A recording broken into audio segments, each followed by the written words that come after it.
All right, we should be working now. Cool. All right, TikTok is already going. Facebook, Twitter, Twitch, and YouTube.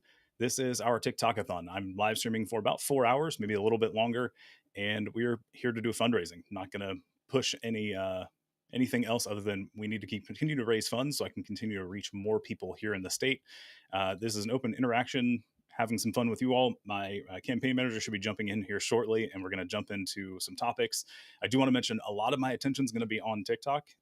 I will spend a lot of attention there. I'm going to pay attention to Facebook and Twitter, and well, not Twitter, Facebook, Twitch, and YouTube comments as they come in as best I can. And let's get into what's going on currently, just so we can get that out of the way. Somebody actually on TikTok reminded me of that. Not that it's far from my mind, but it's not a thing that I want to forget to mention. So we have people on the inside who are currently on strike and protesting from the inside and not using their labor for free, or not giving up their labor for free, in protest of both the conditions, just generally, but also the system as a whole that keeps people incarcerated. So if you're not aware, go look that stuff up. There's a ton of videos going around. It's making national news currently, so do get caught up. Super important. So we've got that upcoming. I'll mention that we're planning for a weekend where we put out stickers throughout a bunch of cities throughout the state. So if you are in a city and you want to put out some stickers that get people's attention, it basically says, are you pissed off? And then it says Alabama's needs change. And it's a QR code that goes to a specific page on my site that explains why I'm running, what's going on, what we plan to do, why we plan to do it. And we are looking for volunteers across the state to take an order of stickers essentially and put them up on a very specific weekend together in unison across the state to get some attention for the campaign. We do ask you to put those in places. Thank you. We do ask you to put those in places that you're allowed to put them. So, no vandalizing, but put them up wherever you can. And that could be any city. We are trying to reach as many people across the state as possible. So please, if you want to help, there is a link in my bio to help out with that. And it's the help canvassing option. So, what am I going to be for Halloween? I think I'm going to be a gubernatorial candidate. It's easy. I have the outfit already. I just got to keep this shirt on and walk around and shake hands. Yeah. Let's see. Just one of me, Bama Baby Girl. There's a link in my bio. You can do it now and jump back into the live stream. We will be here for a bit. You can do that. And that is, again, it is the link in my bio, and go to the help canvas button. It's a short little form. We just want to know where you're at and how to get in touch with you so we can help coordinate people if we're going to do like face-to-face door-to-door canvassing, or if you're going to do the stickers, or if you're going to do help us out with a polling station, your polling station near you, and help man that on November 8th. We would love your help there. Just to remind people on election day, it's like, hey, you have another option. You don't have to vote for one of the main parties. So yeah. Let's see. The fact that Ivy's solution to the prison issues is 2 mega prisons says a lot about our state. Yeah, there's actually an article. It's an opinion piece that went out by, I forgot which journalist it was. It was an opinion piece talking about the fact that the state just doesn't care about people right now. Beard of Truth, how are you? I may have just friended you just because of the name. I don't remember. I think you had a video that you posted, but the name definitely stands out for sure. Yeah. Let's see. It's Stump. All right. Are you having actual conversations? It looks like it. I think we'll be okay for now. Cool. So let's see. We have that coming up. We talked about October 24th being the deadline for our registration here in the state. And if you just jumped in, if you guys haven't seen that already, we didn't hear it earlier, and we'll continue to mention it, that there is a website, alabamavotes.gov, that you can go to both register online, but also check your registration status to make sure you haven't been dropped from the voter rolls. Make sure you get registered before the 24th. It also will tell you where your current polling location is, and that can change. So please double check your polling location. You can do it today. You can also do it, I would say, the day of the election. Just double check to make sure it's the right you're going to the right place on the day of the election. And again, the whole point of this event is to raise funds. So there's a link in my bio. There's an option to donate there. If you want to use the little TikTok, uh, tchotchkes, I think is the right word. The little, the little gifts you can send. You can. They do not give a whole lot, so they're pretty and they're fun, and they show engagement for TikTok, which gets us more people here, which is awesome. But if you want to actually help financially, that would be the donate button on the link in my bio. So check that out for sure. Yeah.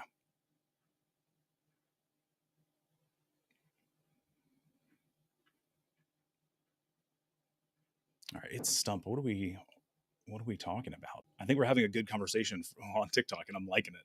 All right, probably name, but I'm running as independent Pennsylvania for Congress. Oh, Bear Truth. Yeah, cool. That may have been what it is. You're running in Pennsylvania. All right, my campaign manager just jumped in, and I'm hoping I can hear you. Taylor, go ahead. Hey. Ooh, I need to turn my volume up. Let's see. Go again. Hey. TikTok, can you hear Taylor on your end? Can you hear me? I'm gonna guess not, because I can barely Oh. hear you. Nope. Somebody turned the stereo down. Up. Right, does anybody else have kids? Yeah, I was about to I say, do. which kid was it? Yeah. Likely the 7-year-old. Reese. Most likely. Yeah. Probably Reese. Nick, how's it going? We're on Facebook. Appreciate it.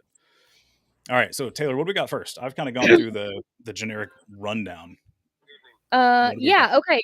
So I believe up first we have some super fun Alabama trivia, because as much crap as we talk about Alabama Alabama, Yeah. I figured it would be fun to talk about some good things. Yeah. Fun, interesting things in Alabama. So, all right. So, some of these are going to be questions. We're going to see if you know the answer to them. Sweet. Okay. This is gonna be like the video where I was trying to pronounce city names. Yeah. Hopefully, you get them right. I'll get more than half of them. We'll see. What's the square root of 6,892? I'm kidding. I was like, Okay. I So, don't know. Clickety clack, clickety clack. what year did Alabama become a state? Ooh.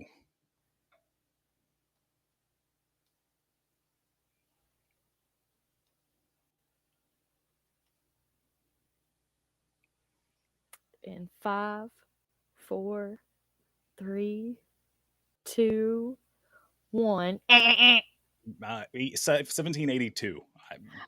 1819. I don't know. I should know that because the stupid 1819 news company. I should know that. You should. Okay. So where or how did Alabama get its name?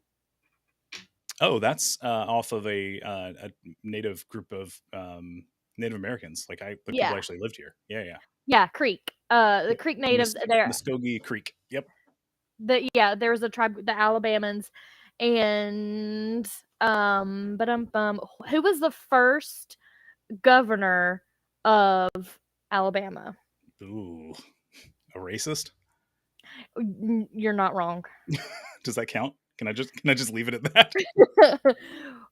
His name was William Wyatt Bibb. Ooh, All like right, Bibb County? like Bibb County. Interesting. Okay.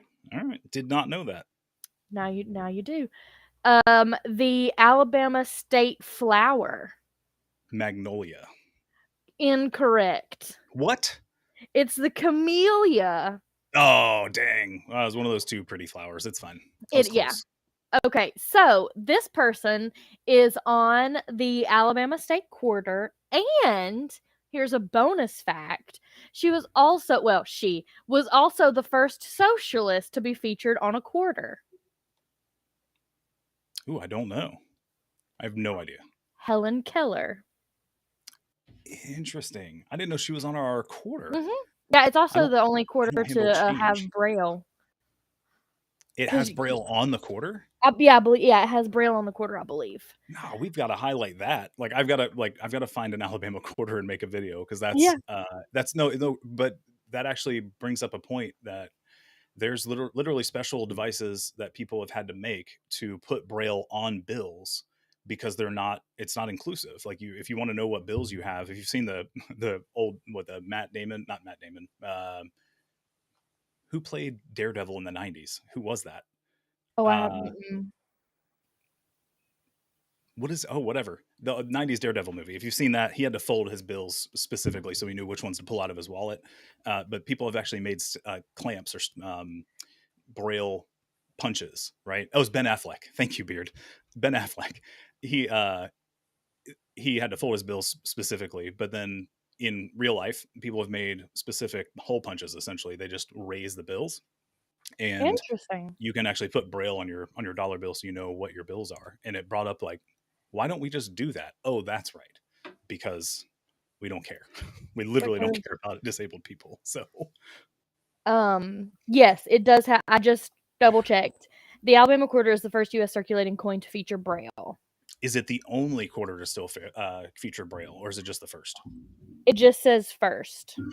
Somebody needs to find out if it's still the only one, because that would be like I walked around a fair and I was like, I just want to hear what your feedback is about the state. Trying to do interviews with people, I was like, I don't care if it's positive or negative. Like if it's positive, I'd love to hear that because I hear lots of negative. And nobody wanted to talk to me, but not many people had positive things to say. It was kind of disappointing. It was like, Yeah. there was one though. There was one. She didn't want to be on camera, but she moved here from California, and she thoroughly enjoyed the rural aspect because she moved from a big city. I don't Yeah. remember. It wasn't necessarily Los Angeles, but it was a larger city or a larger city life. And moving to the rural area where you have lots of vegetation, you have wild animals, uh, preferably not the ones that are attacking you, right? But we're, just generally speaking, there's a lot more wildlife, and she thoroughly enjoyed having that and just the slower pace overall.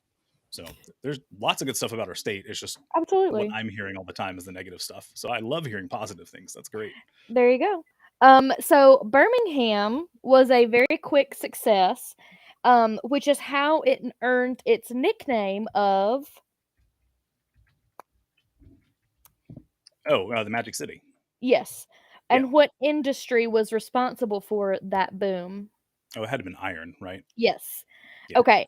This one is I just wanna see if you know. So, one of the reasons that Birmingham was able to do that is because it not so 3 components, are found in abundance in the hills of Birmingham, and that's what made it possible.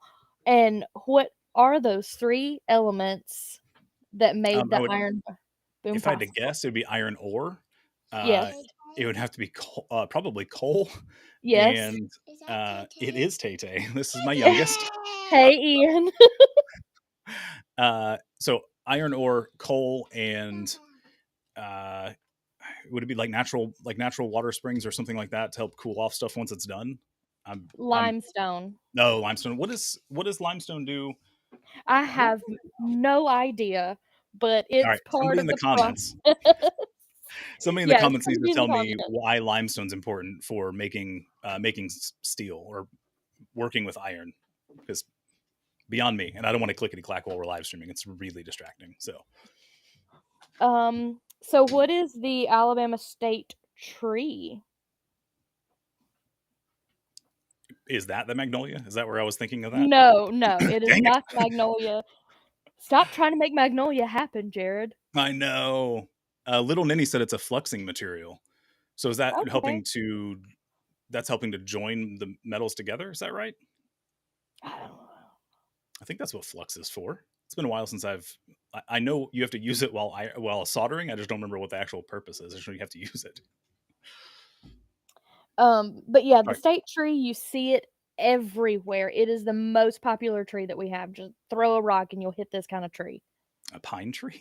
Yes, the Okay, longleaf pine. Actually, the Alabama quarter features also a longleaf pine. so Helen Keller, the longleaf pine, and Braille.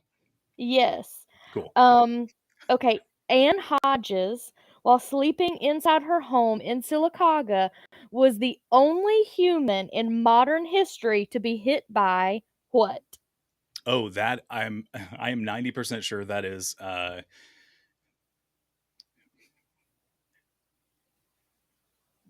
the the stuff that comes out of the plane after you've like I don't know what they call it, but it's literally like human refuse out of a plane, right? Or is it a That's meteor? Joe Dirt. It's It meteorite. was a meteor. Okay, it was one of the two. I was a falling hard thing, and I couldn't remember if it was like Yeah. the one that nobody would expect or an actual meteor. Yeah, it hit her. She was in her like recliner or something, right? That's so crazy. I don't this is one that Doesn't say. Amanda put in, yeah. Gotcha. Yep. Um, hey, War Eagle 960, can you put that as a Q&A so he can read that later? I don't think that we haven't gotten the Q&A feature back yet. Oh. Oh, Yeah. okay. Oh, okay. I'll type that out. Oh, she's on the Um, couch. Amanda said she okay. was on the couch. Um, Jared, do you wanna well, I'm gonna put it in the private chat. Yeah. okay, okay. Alright, so what are the 5 rivers in the Mobile Delta flowing into Mobile Bay? Oh, I mean, Mobile River is one of them. The Tensas River, um, Correct and correct. Mobile, Tensas. I don't know. Like those are the two that stick off the top of my head. Only because I've canoed up those a little bit in the past. I don't remember the other three though. I don't. Spanish, Appalachie, and Blakely rivers. Appalachie or Ap Appalachie? Appalachie. Appalachie. Okay. Okay. So, how many boll weevil statues are on Boll Weevil Way in Enterprise? Uh, Also, if you don't know what Boll Weevil Way is, please look it up because it I is don't. I okay, don't. yeah, so a boll weevil is, just like the little it's a I hang know what on. it is. I don't know what Okay, boll weevil. Uh oh, little Ninny knows what it is. I'm gonna take a wild stab and say, 20. okay, Lil Ninny, how many? It may take like 30 seconds for that to come through. That's fine. Yeah, it's a okay, so it's a beetle, that feeds on cotton buds and flowers, and it was not good for farmers in Alabama. Yeah. There Little Ninny are says there's 4. 26. 26. Oh my gosh. I thought I was overcompensating. And nope. I No, didn't go high enough. um, Is it like 13 and 13? I have no idea. Come on, Taylor. Um, so You're bringing up intriguing questions for me now and I I want yeah, to I know know, more. right? Okay, so, which one is the newest edition? W- Uh, oh, they're not all from like a specific time. Like these get added too. Yeah. Oh, Joe Weevil. I don't know. It's the McWeevil, the McDonald's McWeevil. I'm you're not kidding. you're you're not joking. No, it's yeah, it's the horrifying McDonald's one. Please look it up. Oh my Please gosh. look it up. Um, so Eufaula, Alabama is home to a tree that is famously owned by whomst? Euphallus famous for a tree that's owned by someone? Mhm, It's owned by is it the tree that owns itself? correct. Yeah. Yeah. I didn't realize I was Eufaula. Eufaula sticks out for other reasons, but we're on a good Well, positive note right now. Let's keep yes, going. yes, keep going. Let's keep going. Visitors to the U.S. Space and Rocket Center in Huntsville often honor Miss Baker the Monkey Knot by leaving what item on her memorial? We can't go cliche. I'm gonna go moon pie. Okay, oh god, that's a good one, but go cliche. Oh, is it a banana? It's nanners. Oh my gosh. See, we can't. Whenever we have statues of bull weevils and we leave bananas in memory of a monkey. Like, You okay. know. Hey to So everybody who's joined recently. Sorry, oh we're yeah, live hey streaming this as everybody. a fundraiser. This is a fundraiser. So if Give us if you want to see money. Alabama change, I really need campaign funds. So we're doing something abnormal and not a normal politician move. We're having some fun on a 4-hour live stream. Can talk about right now. We're doing what would you call these random facts about Alabama, Yeah, Alabama facts. and Oh my god, we're it looking should for be campaign banana donations. moon pies. Sorry, That would Angel. That banana would be moon really good. pies. Yeah. Dub, is there a way to get images from the prisons out more? Yeah, we're trying. They're getting national news currently, so keep sharing. That's your best bet for sure. We've been tweeting them and Yeah, tagging and hashtagging. make sure you tag news outlets because it's. I mean, there's. Mhm. I just got a request for an interview on the 10th with a news or a journalist who is wanting to do an interview. It's not related to that directly. They just saw that I was running while I was at the protest on the 26th. So we'll be talking about the prison system. Well, bless you. Um, hey Jared, do you want to let them know how they can send money since this is a Yeah, fundraiser? yeah. Since we're taking a quick break, you can have it back. Thank you, bud. You can go to the link in my bio. So if you're on TikTok, it's way up top.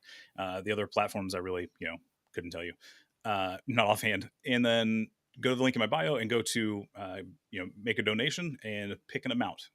Recurring would be great. We only have 33 days left. If $1 million.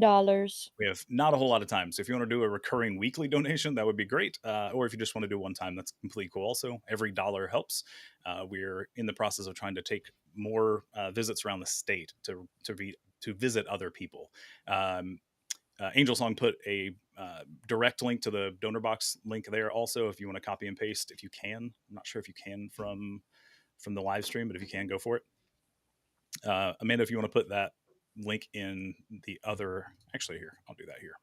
What's our next question? All right, so the Alabama state flower wasn't originally what is the Alabama state flower? The camellia. There we go. But in 1959, the ladies of Butler County decided that the first choice was a weed, not appropriate for the title. The camellia isn't even native to this state.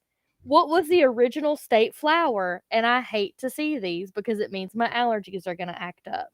Oh, I don't know, It's a weed, like a dandelion, like uh, a goldenrod.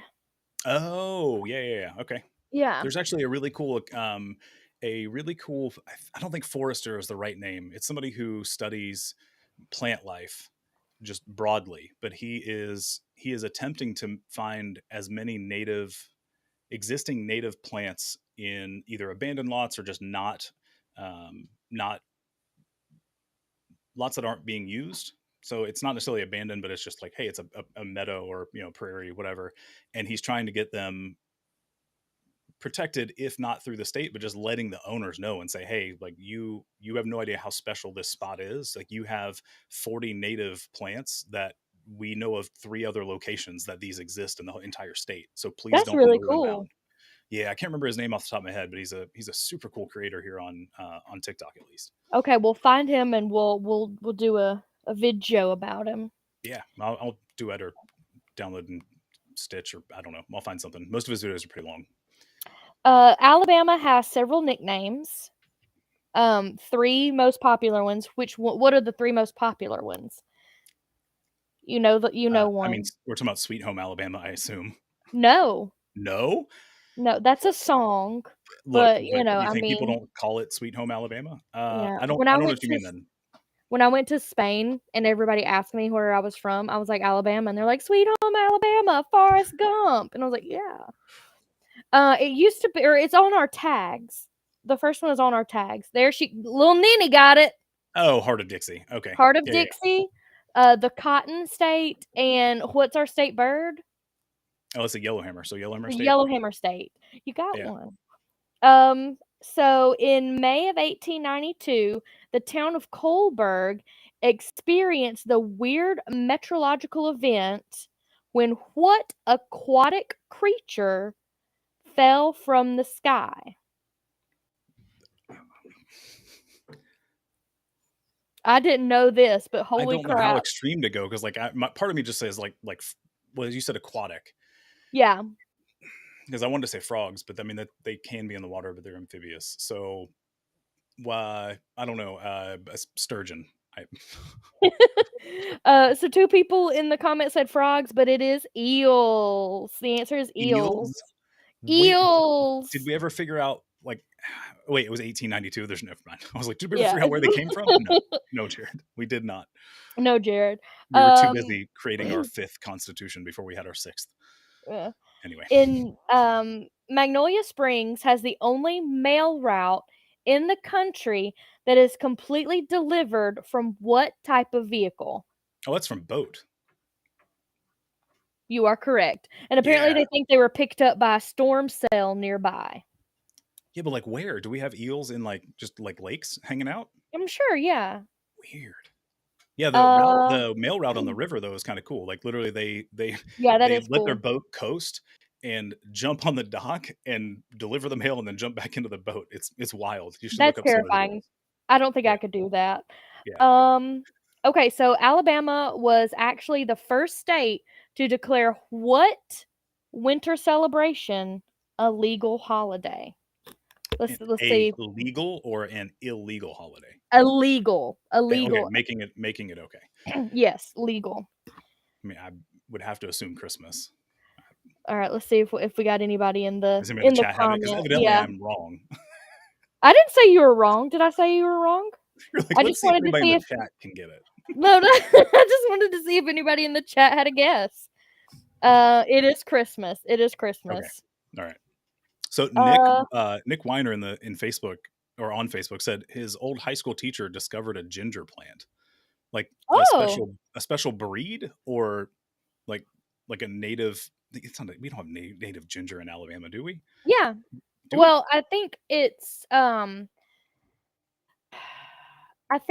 in the Appalachians, so we may have yeah, Alabama ginger is a species of native ginger known only from a small area in central Alabama. So yeah, Interesting. Huh. because I just found out. Do you know? Okay, do you know what a person who hunts for ginger is called? I wanna see if anybody in the okay, that's a bonus one. What That's is some okay. yeah, that's a bonus. We're gonna come circle back to it. Anybody in the chat, somebody who hunts and forages for ginger, what are they called? The first capital of Alabama, is now a ghost town. What town is it? That's Blakely, right? Incorrect. What? It wasn't Blakely? What was it? It was Cahaba. Really? Okay. That's yeah. Fun additional fact, Alabama Mardi Gras was, actually a Christmas time celebration. And that's Interesting. maybe why we made it a holiday. Maybe. Maybe. Maybe. So what's the largest city in Alabama by population? I mean, my gut says Birmingham. Your gut is Say correct. that, like, looking at voter registration data, I would say Birmingham. Largest city by landmass. Ooh, see, I don't. Oh, man, I would put it as a toss up between Montgomery and Huntsville, but I'm not. If okay, pick one. Pick one because it is one of those two. Because it just would be that backwards for our state. I would say Huntsville. That is Yeah, correct. like you would think it'd be the state capital, but no, Yeah, it's the right. other state. It's the other city. The only reason I say that is because of like the space ties, right, for NASA and everything else. It Oh, probably yeah, has yeah, yeah. a lot of land that is technically in the city but isn't like populated. I had to assume. It's a good guess. What's the oldest city? I mean, ooh, if it's not Mobile, I would be surprised. It is Mobile. Yeah, it's Mobile. hold on, it's 1702 was the I think the first year it was a city of some kind. It was Hmm. inhabited by I think 7 different countries at different points in its history, but it was either 6 or 7 different countries have put their flag over the city of Mobile. I'm assuming that France was part of that, right? Yeah, France and Spain were definitely a part of it. Yeah, Okay. Um, Alabama has the only alcoholic beverage among the official state drinks. What is it? the only alcoholic beverage among the official state drinks. Yeah, apparently there are state drinks. I mean, I want to say hurricane, but I think that's more of a New Orleans thing. Well, that's not it, It's so not try it. Yeah. again. Okay. Moonshine. It is I don't think that can be yeah, right. Um, Is that a drink? I don't think that's considered a like a drink. It's just like it is a liquid, but I don't think it's considered a drink. I mean, you drink it. My grandfather was a shiner. What's a It is go ahead. huh? I was gonna say it's a Conecuh Ridge whiskey. Oh, okay. Oh, apparently it's Tennessee's official drink. Moonshine. Well, yeah, they Uh, have they have I don't know distilleries if Robert's there. being serious or not. I don't know. The Alabama Um, Slammer. isn't Oh that? man. Oh no, that's the Alabama Hammer. I was like, Yeah. isn't Right. that Mike Slocum? Alabama has an official nut. What is it?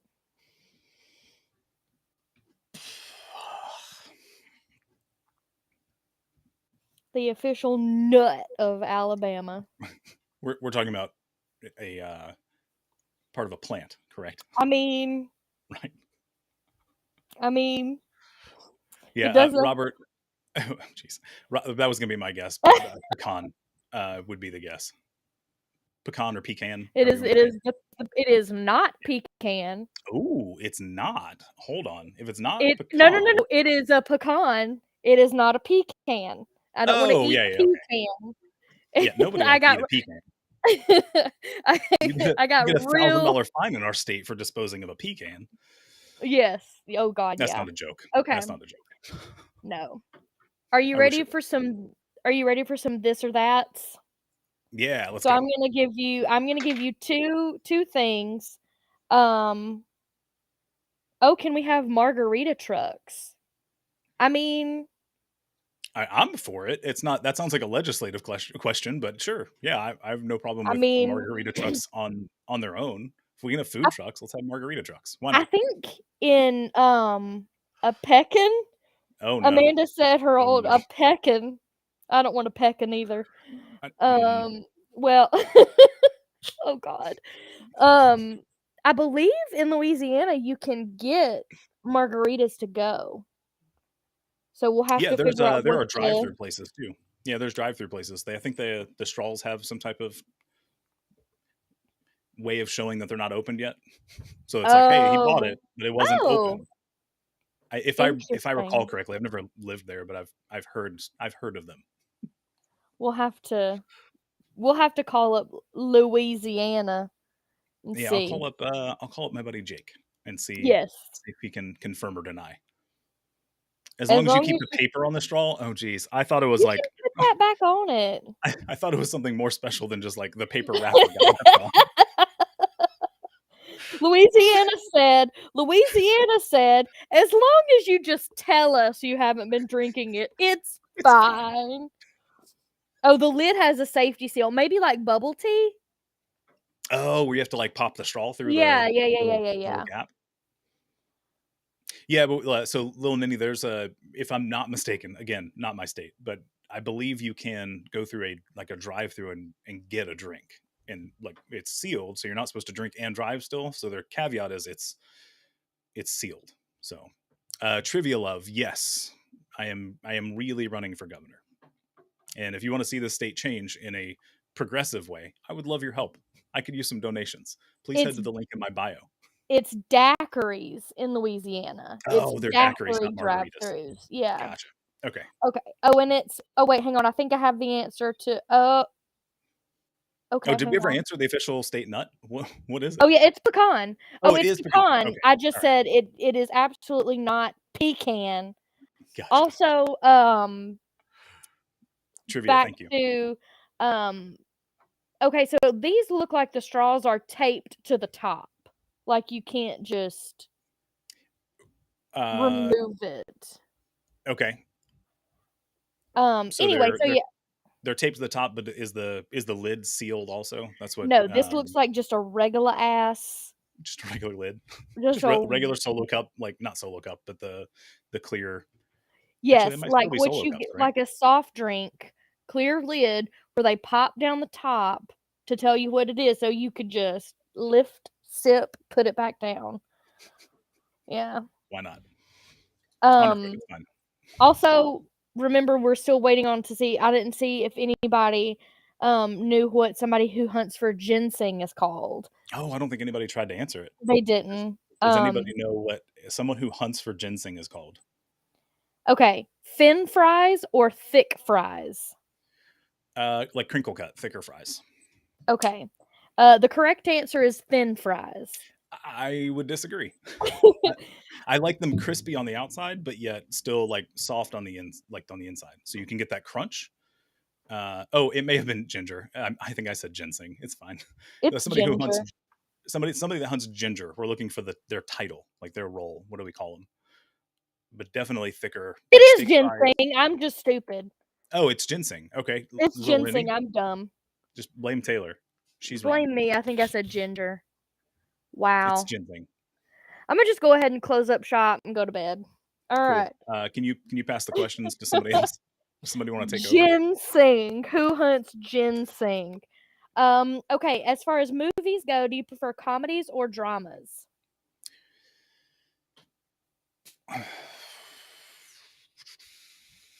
Or a Usually dramedy? comedies. Usually comedies. A It depends on the mountain? drama, though. I mean, I'm okay with some drama as long as it is not realistic drama. Mm, Like there's too much of that in real life. I don't like realistic drama. Like I don't fair. want any more of that in my life. I'm good. Like we live in Alabama. I have enough realistic drama in the state. So let's have some fun or like overdo it to like play it up, and that's fine. I Mountains or won't. Go ahead. beach? Go ahead. Mountains or beach? I know you love the beach. That is, Uh, sarcasm. yeah, I I prefer the mountains. Winter or summer? Typically winter. You can usually layer up enough to not be an issue. Whereas when it's too hot, there's only so much you can do to stay cool without external apparatuses. Trying to figure out how to say Dunkin'. that. No, I you can only get so naked. Yeah, yeah, You yeah, can layer on, but you can only get so naked.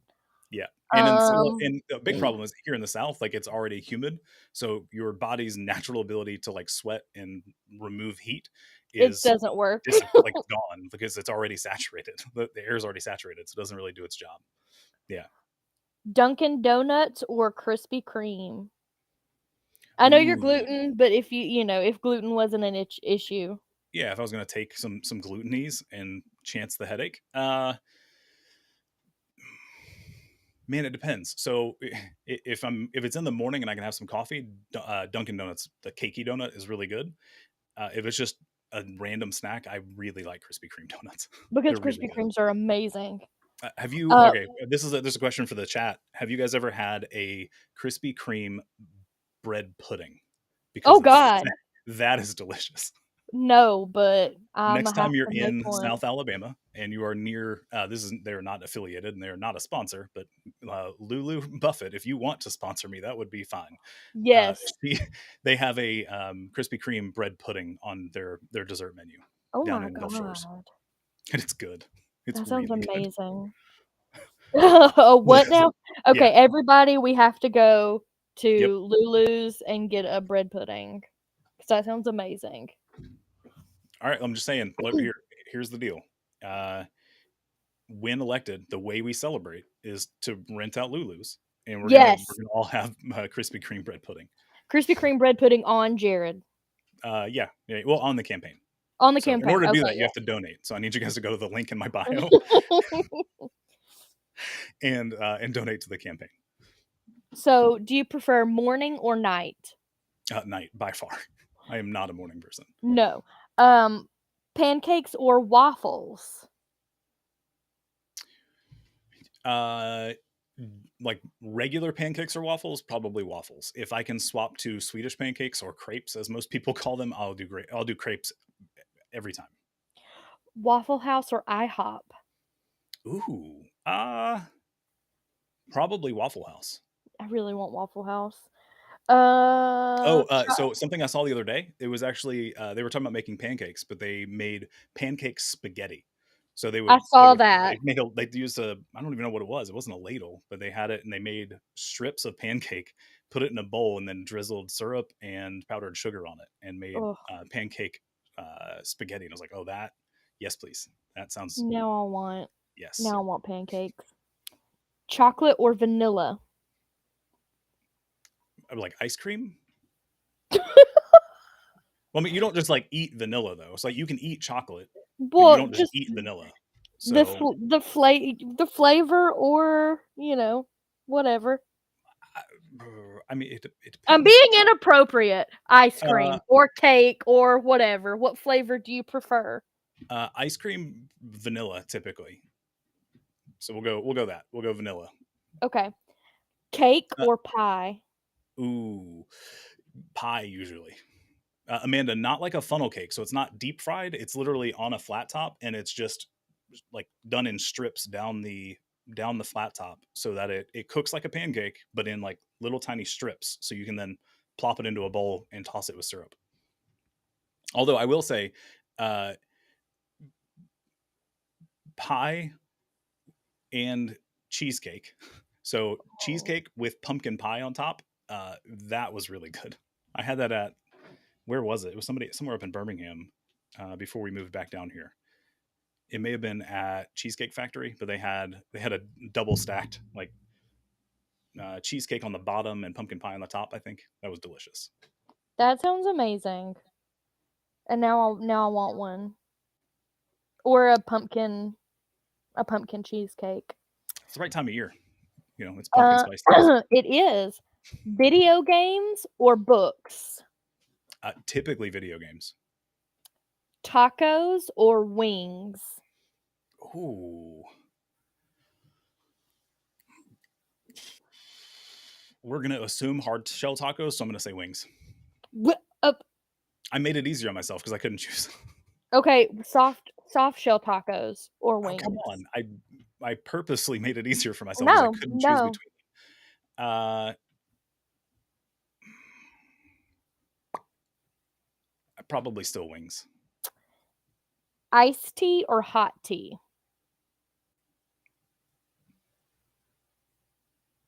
Usually iced tea. Hot coffee or iced coffee? Usually hot. Um, I know the answer to this one, but I don't know why I said that. Black or with cream and sugar? Now, black coffee. Yeah. Yeah. Swimming pool or lake? I prefer cream and sugar because it's delicious. I mean, I used to enjoy my sugar with coffee and cream, but I've cut back on that. You said lake or swimming pool. Yes.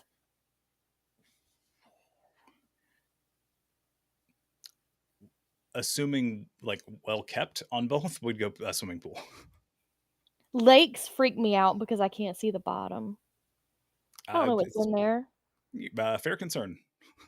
Fair concern. Um, Superheroes or supervillains?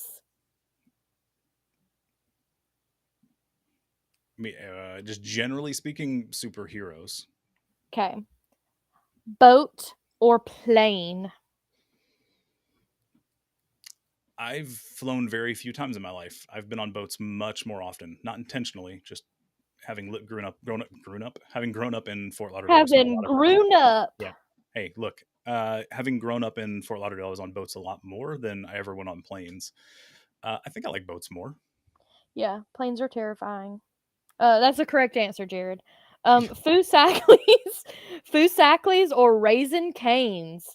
I'm gonna make some people mad. I think they're basically the same place. They are, but if you had to choose, I have a gun to your head. Careful with the language. TikTok frustrating. I I would say um Fusaklis. okay. I think you asked me this on another time. I say Fusaklis because of how they treated my cousin. She used to work there and worked there for a long time, and they treated her super well. At least the one here, and they actually catered her wedding for part of it. It was Really? Yeah. I mean, it was mostly the kids' food, but they actually catered part of the wedding, and they treated her really well. It's really cool. I've So never I'll go. had Raisin Canes, so There's one in Mobile. I don't know if it's still there. okay, I used we'll to go have there to go. periodically when I worked at my previous job. Driver or passenger? I prefer passenger. Really? Yeah. Interesting. I prefer well, I prefer driving because I will vomit. I was gonna say, so you Um, don't get sick in the car and yeah. throw up everywhere? Yeah. Yep. Um, breakfast or dinner? Or secret option 3, breakfast Breakfast for for dinner. dinner? Yeah. Yeah. Or dinner for breakfast, like cold pizza left over the next Oh, day. Mm, Or if you're Reese, literally anything. right. Anything left over from dinner for breakfast. Dinner. Okay. The correct answer was breakfast. Morning person or night person? You're already a morning or a night person. Night person for sure. Yeah. Math or science? Uh, if I say science, it's kind of implying the importance of math, so I'm gonna go science. Truth or dare? Is this what I would rather do normally, or is this an actual truth or dare? I don't know. It just says truth or dare, so let's see what happens when you we'll go choose. we'll go truth because dare usually has, you have to go do something, and I'm not prepared to get up and do something. Okay, well, the truth is gonna be the next segment, I guess, which is an AMA. So for Okay, the next for the next little bit, nice um, segue. yeah, that is a good segue. Good job, Amanda. Um, yeah, Amanda put some extras on there. Taylor's gonna run with it. Yeah, So truth is the next part or the next segment. We're gonna do an AMA. So ask me anything, and I thought this would be a good opportunity for just a questions from the audience, yeah questions from the right? audience. It can be anything like what we just did. What's your favorite movie? What's your favorite book? Or it can be policy wise. We are we Yeah, are, we're at seven winding o'clock, down. so Yeah, we're at 7 o'clock. we're not winding Um, down. We're just getting started. But 7 o'clock on Tuesdays is normally our campaign policy meeting. So this is where we would normally have people talking about policy. So if you have questions about policy, please ask. There's one that came in earlier: thoughts on bringing jobs to Alabama, and I would love to bring more jobs to our state. My concern is making sure we can bring in jobs that actually pay people a wage that they can survive on, because we don't typically do that. also, Robert said, it's ginseng. That was my It's bad. ginseng. Yeah, sorry, Robert. Um, isn't something you can just Google, and that's the fun of it. But you can. It is a ginseng hunter, and they're called, um, Samani. it's a sanger. Oh, a sanger, not a Yeah, samani. a ginseng sanger. Like, Yeah. is it spelled like the theater? Sanger, like Oh, how okay. Southern people say singing. Gotcha. Say Not singing. Saenger. Gotcha. Um, cupcakes. I love Like red cupcakes. velvet cupcakes are coming, please. No, I, blue velvet cupcakes or yellow velvet cupcakes since we're independent. yeah, Yeah. I'll take some red velvet cupcakes. Bring it on. Oh, that's a good one. Wiccan Libra says, "What is your view on the disabled population in Alabama?" Yeah, I think we, generally speaking, and across the entire country, but in our state, we don't think about those who are disabled highly at all as a state. Individually, we may, but we are taught not to think about them. And the pandemic kind of pointed that out into a lot of people. But that's I'm not sure. I'm not sure exactly what you were asking, but like I mean, they're still human beings that deserve dignity and need to be taken care of. If they can't do things themselves, we shouldn't forget about them and let them be forgotten by our state. They're my perspective on it. It's not 100% because there's pitfalls to thinking about it this way, but it was an eye opening way of thinking about disability that I believe it's Crutches and Spice here on TikTok brought up and pointed out at one point. But uh, you know, if you think about disability as a societal problem, then you start to understand that like it's not an individual failing. Like it's not a scientific like medical problem. We think about it from a societal aspect. So the example somebody gives to take it um, out of the like the people thinking about crutches or something else, that was like if suddenly 3/4 of the population grew wings for whatever reason, and we started building buildings and everything else with no stairs, and they just had like perches, right? If you didn't grow wings, you effectively become disabled in that community because it's not built for you. And that's where we need that's where I want to make sure we're thinking about it, at least on some level, is that it's our concern. It should be our concern to make sure those people are taken care of and accounted for in society, as much as we can. They also said, would you support them with your campaign? Yeah, I think heck that's, yeah. yes. Part of that's expanding Medicaid, so that's the first step, is just making sure we can get people who don't have access to healthcare, who are disabled, and getting them access to that healthcare and making them less reliant on things like SSI and disability. Jim's Mall, I agree. Welcome to the team. Yeah, right? Welcome aboard. What if we told you that the Republicans are also failing America? Like, I've already told them you're not, or I've already told yeah, them you're not it's a, fine. They're Democrat. So they're they're probably just here to troll, and that's sure. yeah. You're not Um, saying anything I disagree with, though. Like, you're welcome to stay and say that over and over again. Don't spam the comments, but feel free to plop that in every couple minutes. It's fine. they also We'll said take it. you're either American or you're Democrat. You can't be both. Oh, I would disagree with that, though. Yeah. That's not an either or. Um, That's a false. Was it false dichotomy? I think is the right word for it. the Anyway, the two-party system is failing America. That's what's failing America is the two-party system.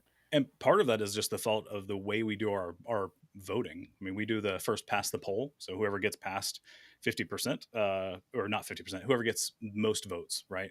So if we did something more like approval voting or ranked choice voting, both of those are better in my opinion. Long term, I think ranked choice would be best, but it takes a lot of thought, and I don't think we're ready to switch from you have to pick one person to let me rank my choices. That involves a lot more. We have a hard enough time getting people to vote in the first place. But approval voting, approval based voting basically says if there's somebody on the ballot that you would be okay with running that part of the government, like you can put a checkbox next to their name, and out of all of those people, whoever gets the most votes wins. And it doesn't, you're not ranking them necessarily, which has its downsides because the person you may not want first may win, but it's more likely to be a fair race versus first past the poll, which is what we do now.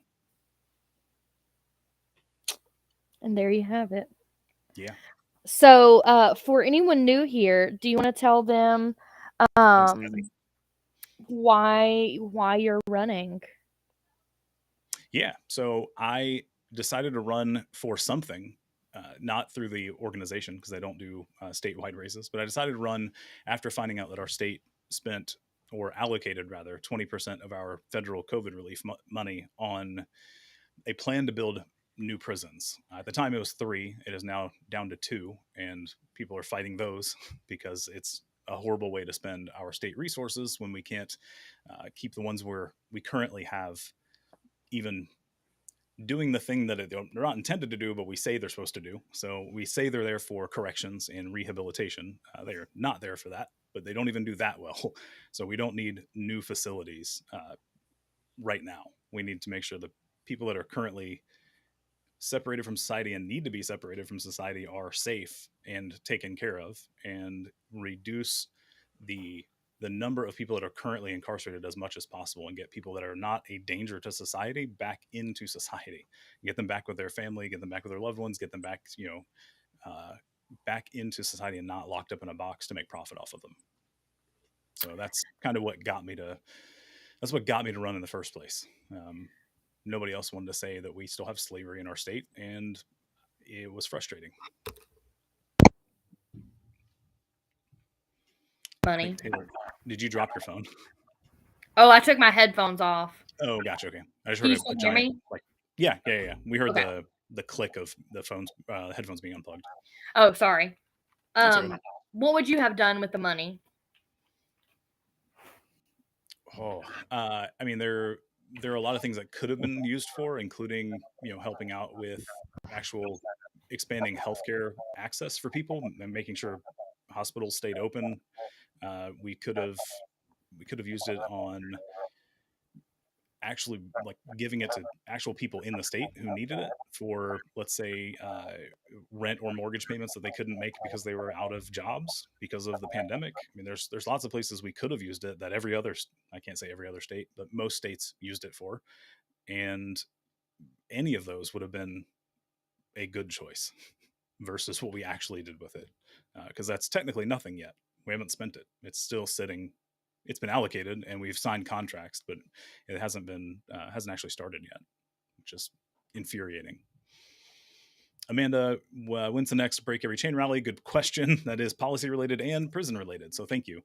October 14th from 9 a.m. until 1 p.m. Again, this is not our rally. It's not our event, but we have built a relationship with the organizers because they want to see change in our prison system as much as we do, if not more, because they are directly impacted. They have loved ones on the inside. So that'll be at the state capitol building. Last time we were at the Department of Corrections building. This time it'll be at the state capitol on October 14th from 9 a.m. to 1 p.m. Please show up, show your support for both the loved ones on the outside, but the incarcerated people on the inside who are living through hell right now. There was a photo I was sent earlier today that they got bagged lunches, and one of the bags had a rat in it. So welcome to Are you Alabama serious? prisons. Yeah, yeah, yeah. Ugh. So we've gone from like functionally nutritious meals down to less than 1,000 calories per day, and in one instance, according to the image I was sent, it was a brown paper bag with a rat in it that was served, I think, at one of the lunches because I got it earlier in the day. But that's the stuff that we're trying to push back against. That's Yeah, Amanda, I've had loved ones say inmates still. I try not to because I want to put the onus back on our state. Like, they are currently incarcerated. Like, there are people who are incarcerated right now, and I want to make sure that we're highlighting that. So, sorry, I thought somebody had tried to jump into the live. I was making sure it wasn't one of our guests. I've heard it both ways though, Amanda. Don't. I try to correct myself. Just I want to make sure I'm thinking of them as people. So, Wiccan, the update. It's been 9 days or 10 days. Crap, it was last. It started on the 26th, so that would have been a Monday. So yeah, we're 9 days in, and they are not everybody was on board in the first place, but it is the majority, and most people are still on board. Some people have caved. It happens. When you're being practically starved, I can't blame anybody for giving up and wanting to go back to work to get some real food or anything else, any other remote comforts. I don't think it's a good idea, but I can't fault anybody for wanting to do it. I can't imagine being on the inside. So SOS, if you're still here, relay the message, like, stay strong. The only way this is going to work is if the state's pocketbook is hurt. That's what they seem to listen to, positively and negatively. So yeah, and there's a really cool video that got shared a couple days in where they all had stockpiles of food, right? Because they had the commissary previously, so they could buy extra food and stuff like that. And they all kind of built their own food lines. Essentially, it was like, somebody has a bunch of ramen, somebody has this food, and they came together and started serving each other, which was really cool to see. And the thing that they're doing right now is actually they are showing how they're showing their humanity to everybody. And like, that's right now, I think that's the best thing they can do, is just show their humanity to contrast it with the inhuman treatment that they have inside the facilities. Let's see, what's up with the bill restricting election changes 6 months before election? Yeah, ALM, we're still looking into that. I haven't looked into what our current rules are and if they're trying to expand or contract that deadline or just make one up. There are concerns for sure. It seems like it could be helpful but it also it could literally just be for nefarious purposes, so that they could change something 6 months before where it's too late to do anything, because it could be longer right now. I don't have those details. Uh, One of the ones we're having to look into. Aren't we one Little of oh, mini. yeah. Oh, go ahead. I was just gonna read the question. Aren't we one of only 5 states that don't pay the incarcerated workers? I would be surprised if it's only five. That I mean, our federal constitution allows slavery through the prison system, so I would be surprised if it's only five. Uh, I mean, unless the reports you're seeing are counting any payment, because technically we pay some of them. We pay them 15 to 25 cents an hour. The last reports I can find, when ADOC used to actually report on that in their quarterly, monthly, and annual reports. That was 2016 or 2017, the last time they reported actual numbers for what they were paying individual people when they were working for the state outside of the facilities. So if they're working inside the facilities, they're, from what I gather, no payment. If you're in the kitchen doing laundry, whatever it is, that's just free labor at that point. And that's what's currently the majority of what's being on strike right now is that. I think the other facilities are as well, but it's not a bigger percentage of the labor that's in use. Most of that is the free labor.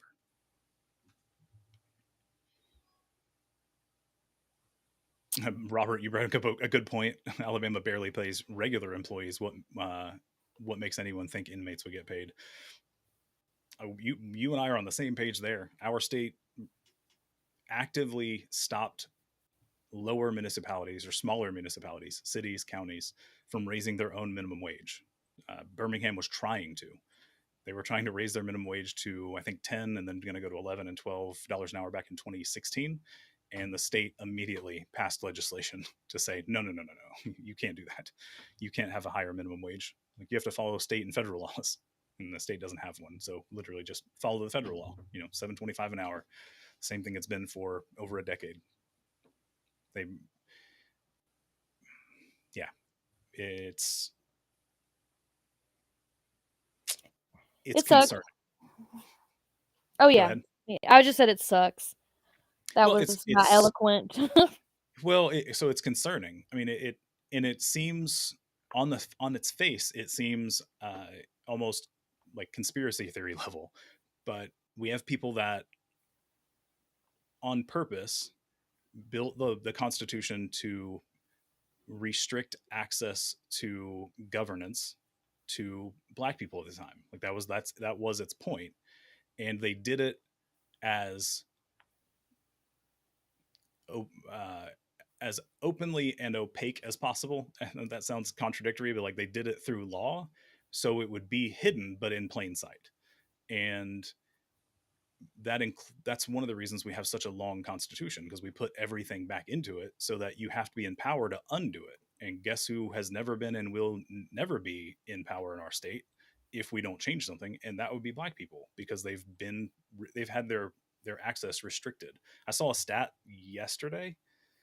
I wish I remember the actual numbers, but I'm probably blowing this out of proportion, so go look it up later. But before the Constitution we have now, before the 1901 Constitution, there were something like 30 or 50,000 Black people who had access to vote, and after the Constitution went into effect, it was down to like, I don't know, like 1,000. Like it dramatically dropped just by changing the laws, not even like just literally instituting it. And then from there, like, how do you think the whole thing was intended to prevent access? And having a lower minimum wage feels like an intentional way to know that you can have, if not outright slavery in our prisons, but have slavery, pseudo slavery, across the rest of the state. Like, you can't survive on minimum wage.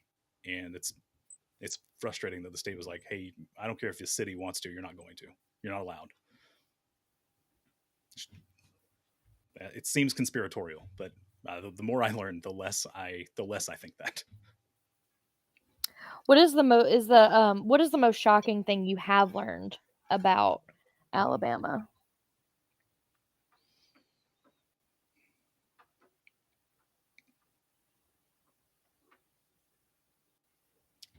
It's probably the Constitution thing. I mean, it shouldn't be, but it how intentional and how proud they were of what they were doing. Is They said it out loud. Well, they said it out loud. They intentionally, and they fought over it, but they intentionally recorded it verbatim and published it because they were like, no, no, no, we want everybody to know what we're doing. Because in one of the, it's not verbatim, but the quote that stuck out was, we want this written down in full plain view so that when people see it in 100 years, they will, they will know that we were justified in why we did it. And it was like, ugh, like, I don't, you didn't know where this was heading. Like, it's been 121 and nope, you missed the mark on that one, buddy. You were just a bunch of racist people that felt superior to others. And that still, it still catches me off guard how blatant and like intentional it was.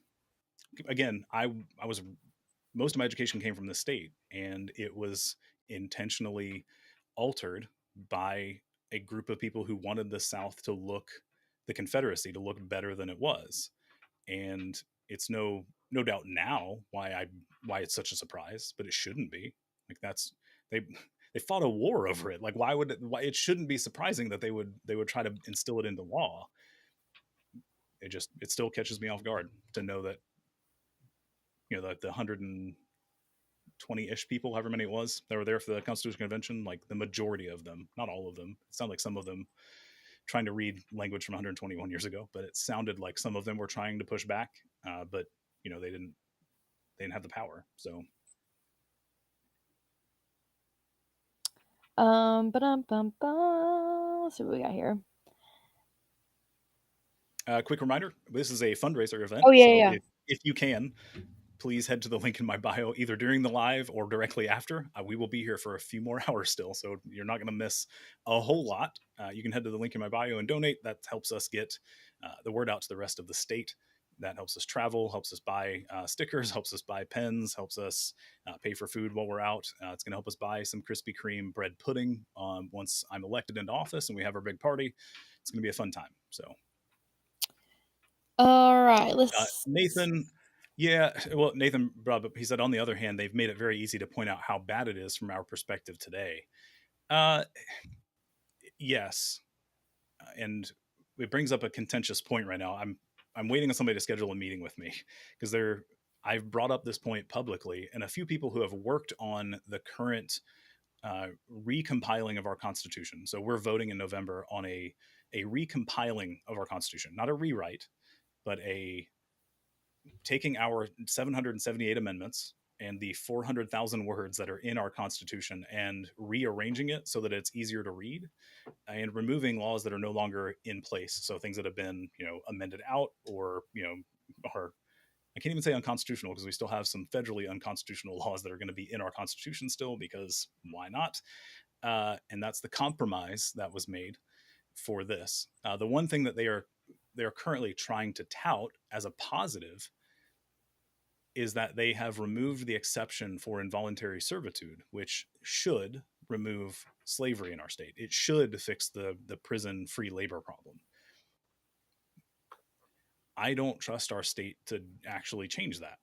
Like, and the point that I keep trying to make with everybody who's all gun ho about it is, you realize you had incredible pushback to rewrite the Constitution, the one that was here to install white supremacy, and yet you had bipartisan support for the recompiling.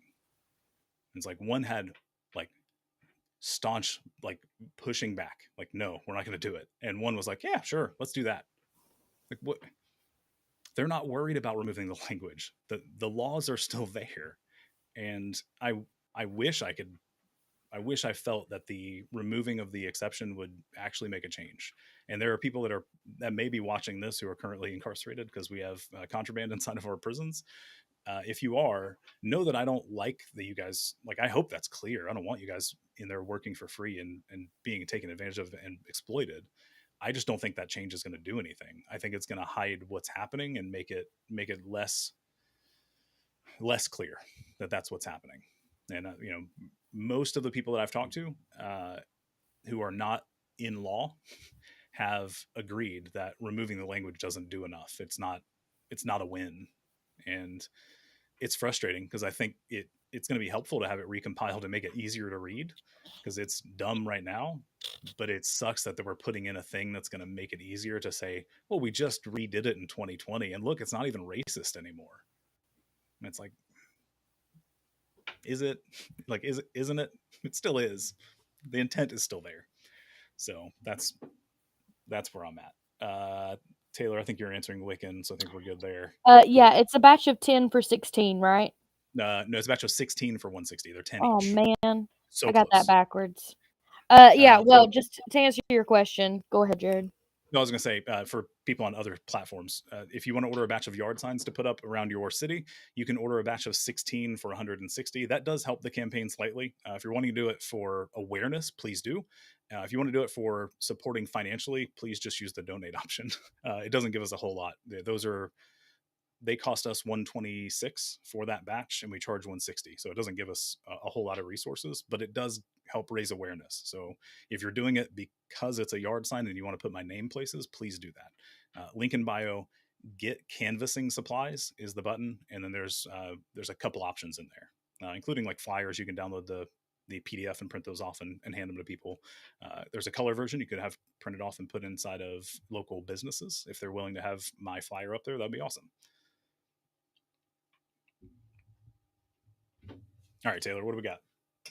I feel like we did a Debbie Downer moment for a bit. No, it's okay. Let me get back to where I was. Ba, We ba, are all da, like, ba. "Ooh, would you rather have chocolate or vanilla?" And then it's like, by the way, people are That's dying inside of our prisons. Have we talked about that enough recently? The answer that's is why no. that's why I But wanted to start off with some fun facts yeah, yeah. So before. can I get a policy question that isn't prison related? Um, what is your personal understanding of free will, and why is that important to you as a human being? Ooh, that's a throwback to the Reddit Yes, the Reddit yes. stream. I don't think we I, answered that on the last one. I Good figured call. we're just, Wiccan, was that you? Was that really you? That's great. Uh, my personal understanding of free will, man. Um,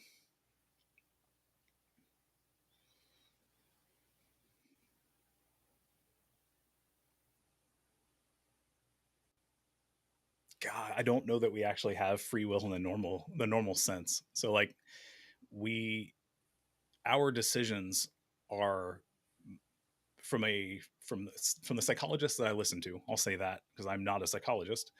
They have pointed out that most of our decisions are actually made subconsciously before we actively think about them. Not all of them, but a majority of like gut reaction decisions and things like that. Even if it's not um, like dangerous situations. So we're not talking about like, oh, you see a bear and you decide to run. Like obviously that's subconscious, but even do I like this? Do I like this new shirt? And it's like, I mean, do you like it because you like it, or do you like it because of how you were raised, the stuff you were around, like your parents' influence on your wardrobe, your friends in high school, like all of that plays a role in how you feel Jesus, about. Jared. So like That you, is deep. you guys asked, like, so like, I mean, yeah, can we make decisions? Yes. I just don't know how. I don't know what percentage of it is even remotely actively me making those calls. Versus just an amalgamation of what you've experienced as a human. Yeah, yeah. So I'm Nathan said I'm a compatibilist. You can do as you will, but you can't will as you will. Oh, so I What think you does were taking that it to a whole mean? nother. Uh, like you can't impose your will on other people. Oh, I think oh, is oh, what okay, you're okay, really okay. like. You can do what you want, and Okay, that gotcha. that has its limits too, though, Okay, right? I Like get what you're you, saying. You can't will as you will. Okay, I see what you're yeah, saying now. Oh no. yeah. I think so. Generally speaking, if we're talking about like what we think people should be able to do, it's kind of a you should be able to do whatever you want as long as you're not intentionally or unintentionally harming other people with those actions. So a good example would be, environmental policy. Should I be able to dump my raw sewage from my house into my neighbor's yard? And it's like, Well, that's what I want to do. Or not even their yard. Like, should I be able to like dump it right at the line so that it ends up in their yard? Right? Like, no. And like, should you be able to do anything you want? No. Like, we can't do that as a society. We're a group of people that are trying to survive together. We can't do that. My And I neighbor don't thought know. she could let her dog shit in my yard. Put a stop to But that real shouldn't be able to, fast. right? Not without cleaning it up. Wick, and I hope that answered your question. I may have gone way off the rails with it. Nathan, if I got it wrong, I'm sorry. I don't know. You're not wrong. It's hard to do that in TikTok comments. 100 characters or 120 characters, whatever it is tough. It's tough. All right, Taylor, what have we got? Have you changed your views on charter schools? I know that um, you had Yeah, we that had a meeting. discussion with somebody. I haven't changed my position on charter schools. Um, they serve a purpose right now. The frustration is that they have to exist in the first place, and some people put their frustration on the schools themselves and not on the Department of Education or the school boards or the legislature for the problem at the root of it, right? So when we talk about any problem, if we're talking about prisons, if we're talking about criminal justice, like pick a topic. I don't want us to look at the symptoms. I want us to look at why things exist in the first place. And it's like, well, why do we have to have charter schools? Well, it's like, because the schools that are the general public schools aren't serving a need. And Well, it's and they're so actively dangerous in some situations. right. So that's what I mean. They're not serving a need. So in that case, it would be safety. Like they're not Right. serving a safe environment for somebody to learn. So another school has to be created because the existing system doesn't want to solve that problem. And it's like, well, let's talk about the fact that the system doesn't want to solve the problem and not get mad at the people who are trying to help. Let's get mad at the system that's not doing its job. So yeah, do I see the problem with charter schools? Yeah, they take funding away from the public schools. So I get it, but I'd rather focus on like why do they have to exist in the first place, not attack them for existing. So a rephrase, you can do what you want, but what you want is a given outside your control. Wait, let me I read it. still What don't was think that? I follow. I'm trying to read Nathan's clarification, and I don't think I follow it. You can do what you want, but what you want is a given outside of your control.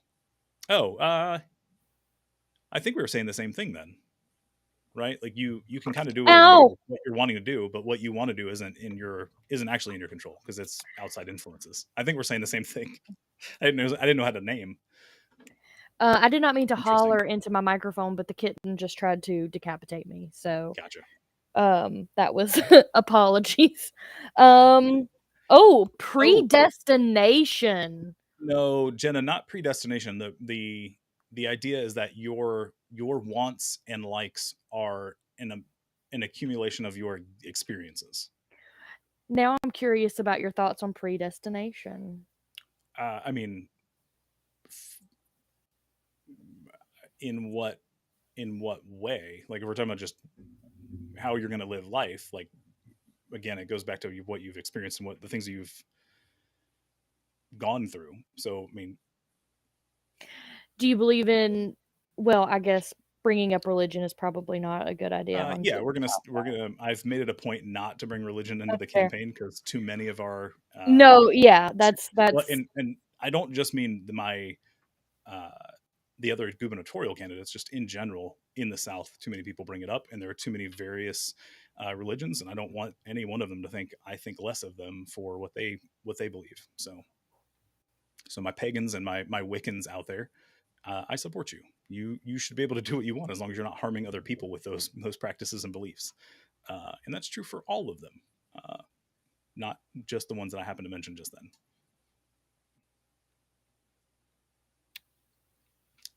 Anything else? sorry. Yeah, probably. Um, Amanda and I were trying to get the some things situated. So, Oh, gotcha. yeah, Chat, like bring up policy questions. yeah. Uh, Bring up policy questions. Let's go. ask me Um, something. when was the last time you took the I side with quiz? Probably when I first started running because I tried to get my name on that quiz and they never let me on there for whatever reason. I don't think Well, it ever no, showed up. but what were you? Where, like, personally, where did you, Oh, I um I, I don't recall. oh, okay. Uh, I don't remember, and I don't think I have my info saved, so I'd have to go look up the password and everything. Nope, I'm gonna ask this one again even though I know the answer. Have you ever done psychedelics? I have not. No. Would you do psychedelics? Would you do, like, mushrooms? After having talked to my psychiatrist and knowing that my concerns from my family medical history are less likely to be a concern, if there was a legal way to try it, I would consider it. I would probably wait until my kids are older, just in case. I think that's fair. Will says he wants to my husband says, he wants to try mushrooms, and I just get nervous. I don't have a want to necessarily. The one thing that intrigues me is the people talking about is it ayahuasca, where they have a like just a connection with the earth around them. That's intriguing to me. Um, this one's a pretty popular one. So, would you give us the rundown on, what we've talked about previously about marijuana? Yeah, yeah, yeah. Through cannabis and other cannabinoids. Yeah. Yes. So I will say this: all else being not a concern, meaning we people can survive and they're not worried about making ends meet. They have healthcare and food and everything else. Uh, Pretty much, I can't think of a I can't think of a reason to make drugs a crime. Like making them illegal doesn't solve any of the problems I can think of that people have. So we should have other things in place. Typically, it's something like healthcare. So if somebody is going to be using a drug and it's dangerous, like the solve should be why do they feel like they have to take the drugs, and then let's help with that. Or maybe it's the concern is overdose. Like, all right, well, let's have safe places for people to to do drugs, and that way they're safe doing them. My current problem is that the system we're in, um, for cannabis specifically, it was highlighted with our recent medical licenses that have been enabled, where you have to have $30,000 to buy a license to do anything professionally with cannabis in our state. And I know, I have to assume, I don't know, I can't say it that way, but I am very certain that there are a large portion of people who currently rely on cannabis as a stream of income that will not be able to buy one of those licenses. And as soon as the floodgates open, so to speak, and it just becomes legal for anybody to grow, we will have a similar situation on our hands where you have to have a ridiculously expensive license, which then puts people who currently sell through the black market in a spot where they have to do something else that's now illegal. And I would much rather take a path where we're finding a way for those people to be brought in without negatively impacting them, or at least mitigating that harm. Because I'm aware we're gonna nothing's perfect. Like somebody's gonna get negatively impacted by any change. It'll happen, but we want to try at least think about it and make the that harm as little as possible. Yeah, I don't think I had, thought about the negative impact of legalizing and all of that of cannabis until you mentioned it. Because at first I was like, "Yeah, legalize cannabis, yeah," and then when you pointed out, that Yeah, it's gonna take $30,000, $50,000 licensing, I'm like, "Well, good God, if they're having to, if they're selling marijuana as a way to make ends meet, they're not gonna be able to afford a $30,000 license," I mean, yeah, that's so that definitely wasn't something that had crossed my yeah. mind, and And so through hmm, I'm aware that there are very large sums of money chomping at the bit for it to happen, and that's what concerns me. Like they're just waiting because it's already been proven to do really well as a business in other states, and now they're chomping at the bit waiting to do it in states that make it legal, and they've just got reserves of cash waiting. Yeah, that's I mean, you anybody that just has that much money sitting around, I don't know. Well, It's I mean, it could be a business, but it's concerning that that's where the fee is. And to Nathan's point, why does it need to be that high? It doesn't. It doesn't. There's a lot of other requirements also. So in order to get the license, you have to have the money, but you also have to have a site picked out, a site that can do what you are planning to do before you can apply for the license. And the application fee was high also. I want to say that was in the $2,000 range just to apply for the license, not to get it, to say I want one. And then if you get it, you have to pay the 30 or $50,000 depending on which license you're getting. And then to compound how limited the access to a license is, there's a limited number of licenses per category. So you have like the all-in-one license, which is $50,000, and you can grow, process, distribute like everything. And then there's a $40,000 license that you can like grow and process, but you can't distribute. And then there's I think a 30,000 for distribution, a 30,000 for growing, and another 30,000 maybe for processing, where you can just mix and match. Uh, but each of those have a limit of how many they can have in the state, and then each of those licenses have a limit on how many facilities they can have.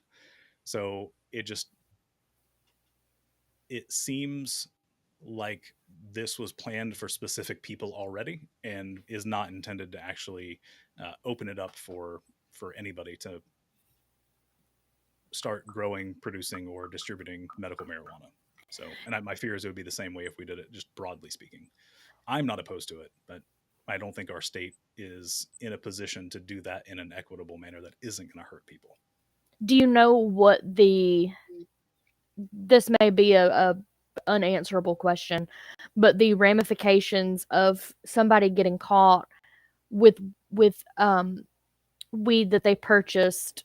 I mean, I'm sure it won't be the bud specifically if it would be like other products.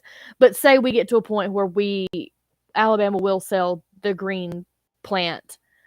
If somebody is caught with bud, Mm-hmm. um, I wonder what the process of proving its quote unquote legitimacy would be. Well, so If that makes you sense. can't. Sorry. It's yeah. Well, right now, medical isn't that form. It's Right, tinctures right. and other things. It's not even gummies. I don't think it's what seems like medical applications. It's like if you were to just ask some random person on the street, like, what would be a medical application for cannabis, and be like, I'm like, like lotions and tinctures, like, yeah, that stuff. And it's like, well, yeah, but if you're taking a medication, it could be oral. So have you thought about gummies or anything else? And a lot of those use cases aren't legal currently, even through the medical cannabis thing. So, and bud is, the actual plant itself is not on that list. So it would be jail time, I would assume. Like it's not any different than it is now. Yeah, It I was would just be my wondering, assumption. I was just wondering if eventually there was some kind of, you know, way to, because I'm thinking to myself, just, no, I can't say that. That would be, I don't want Yeah, I'm not to. sure where you're going. No, I like some states can sell the specific green, Yeah, like the actual plant. And I'm yeah. just saying, like, Mississippi is if, really close. yeah, I'm just saying, like, if Alabama gets there, you know, is there a way for them to be like, "Well, you didn't buy that from Oh, an okay. official No, so dispensary?" so that would be a different. Those are two different sides of the law, right? So you're looking at the production side or the consumption side. So if production is, you're thinking about how to prove somebody bought it from an authorized producer, and I don't know that that's the way that works. I can't think of how that would work in another scenario. I'm just trying to think if somebody continues to purchase from an individual that is not a company. Right. And I'm, But from my the way I'm thinking about it, though, the law would be about whether or not they're allowed to have it in the first place, not right. Well, where they buy it. I'm assu I'm operating under the assumption that in the future Alabama gets to that point where you can purchase from a dispensary specifically the green bud. Yeah. So I don't. I'm not. But how would it be proven that they've purchased from a licensed dispensary I mean, and outside of not having receipts, like that's what I'm I don't saying, know. like, that's what I'm Yeah, saying, like, it's, I'm not sure how I much don't of a concern that is. So I don't know. well, if they can't I'm trying No, I not to mean like say, like, illegal actions on live, and I brought it up, so I should probably no.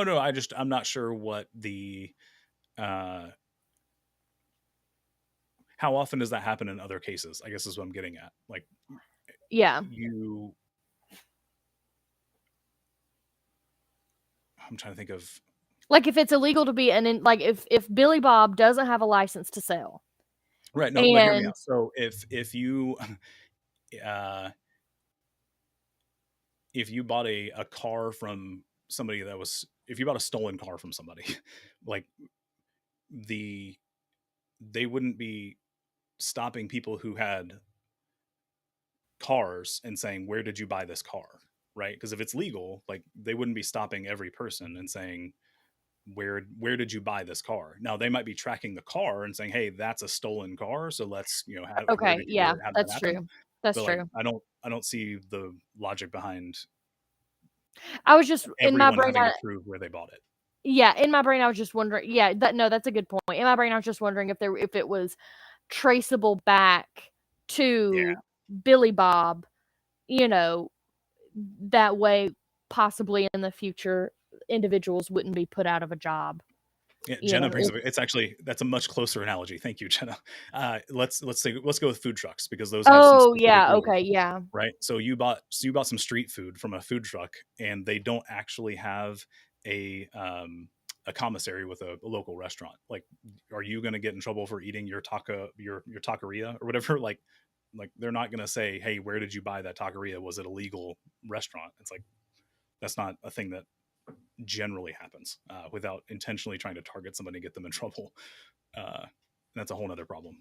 It's not a problem with the producer in laws. It's people targeting people. So That's yeah, that was probably a tangent that did not need to be. That was that was but my bad. TikTokathon. So if you It's don't like tangents, we won't do these anymore if I have enough campaign funding.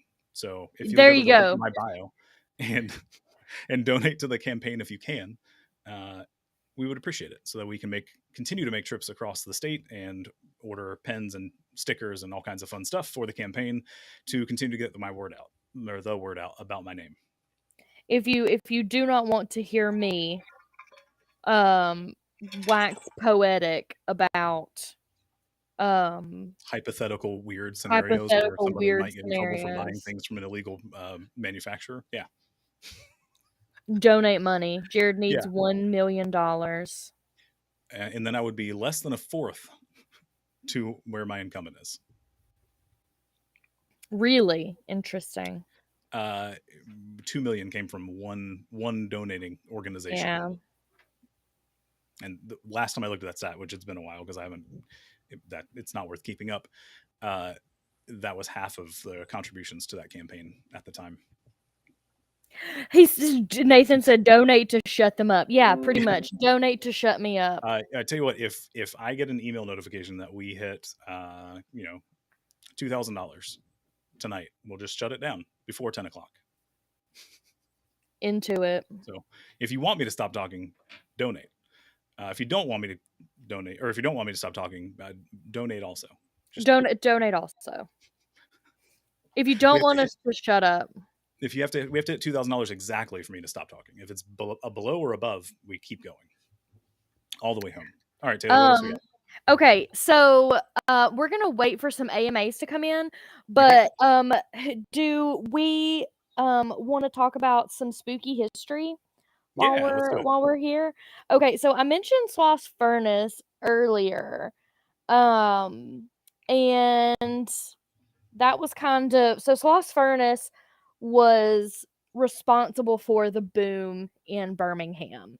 Everybody Right. kind of knows that it's haunted and stuff like that, but I don't think as many people realize just how pivotal Sloss Furnace was to Alabama and Birmingham. So Okay. after the Civil War, railroad men and land developers moved into what's called the Jones Valley, and it was because they knew that there was the coal, iron ore, and limestone. Limestone. Yes. So everything that was needed to make iron was in a 30-mile radius. And that's called Red Mountain. So that's kind of where I live. Um so and then yeah, the iron ore is through Red Mountain, and then around it was coal and limestone. And in 1871, the Southern entrepreneurs founded a new city that's called Birmingham, and they in 1871 is when they really started um in on getting all the goods to make iron. Okay. And Colonel James Withers Sloss, which you have to say it with a real thick Southern accent. Colonel James Withers Sloss was a was a North Alabama merchant, and he was a railroader. And he obviously was the big player in this game. He convinced a railroad to capitalize completion of the South and North rail line through Jones Valley, through the new town of Birmingham. Um, and in 1880, he founded Sloss Furnace, and 2 years later, blew in the second blast furnace in Birmingham. I am reading from slossfurnace.com history because I couldn't find my notes from the episode I did on Sloss Furnace because I think And you I don't handwrote. remember it? The Uh, shame. yeah, not off the top of my head because this was years ago.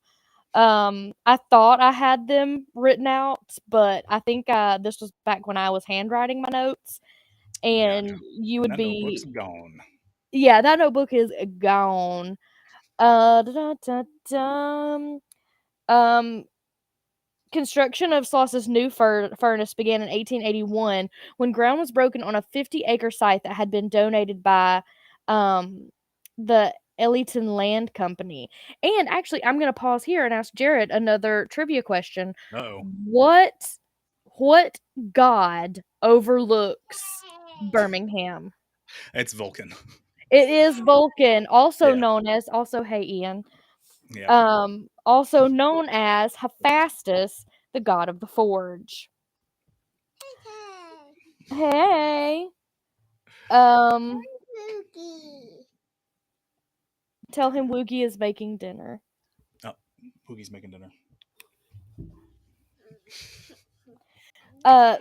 So so Vulcan, they covered him, the statue of him on the mountain, right? He's now not bare cheeked.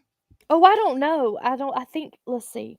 So there's Is a statue Vulcan? of Vulcan on top of a mountain, and he used to be bare cheeked, and I believe they covered it at one point. I don't know if it's still covered or not. I don't recall. He had an apron or something on the front end, but the back end was just hanging out. I don't know because it says, um, the Vulcan statue is the largest cast iron okay, here we go. This is from Wikipedia, so you know it's Oh, a fact. The Vulcan statue is the largest cast iron statue in the world and is the city symbol of Birmingham, reflecting its roots in the iron and steel industry. It is 56 feet tall, and it depicts the Roman god Vulcan, god of the fire and forge, with ironworking equipment. It was created as Birmingham's entry for the Louisiana Purchase Exposition, the 1904 World's Fair in St. Louis, Missouri. Um, while it's the world's largest made of iron, it's also among the nation's tallest statues of any kind. That is super interesting. interesting. Um, but it Very is interesting. I believe it is mooning I can't remember who it moons. But yeah, no, I think Well, it with Homewood, or are we talking about yeah, another statue? no, yeah, it still moons Homewood. Yeah. And my mom was talking about back in the day, um Oh, literally, Jenna Jenna, you touched his touched his foot and foot? boom. I didn't think Uh, can you I didn't realize that you could get that close to the actual statue. I know you can go up, but I don't know how close you can get. But mom said back in the day they used to light him up with um depending on the traffic in Birmingham. Oh, interesting, to show whether traffic was good or bad? Yes, yes. Oh, that'd be interesting. Or if there was a death on the highway, they would light him up a different color. Um, Interesting.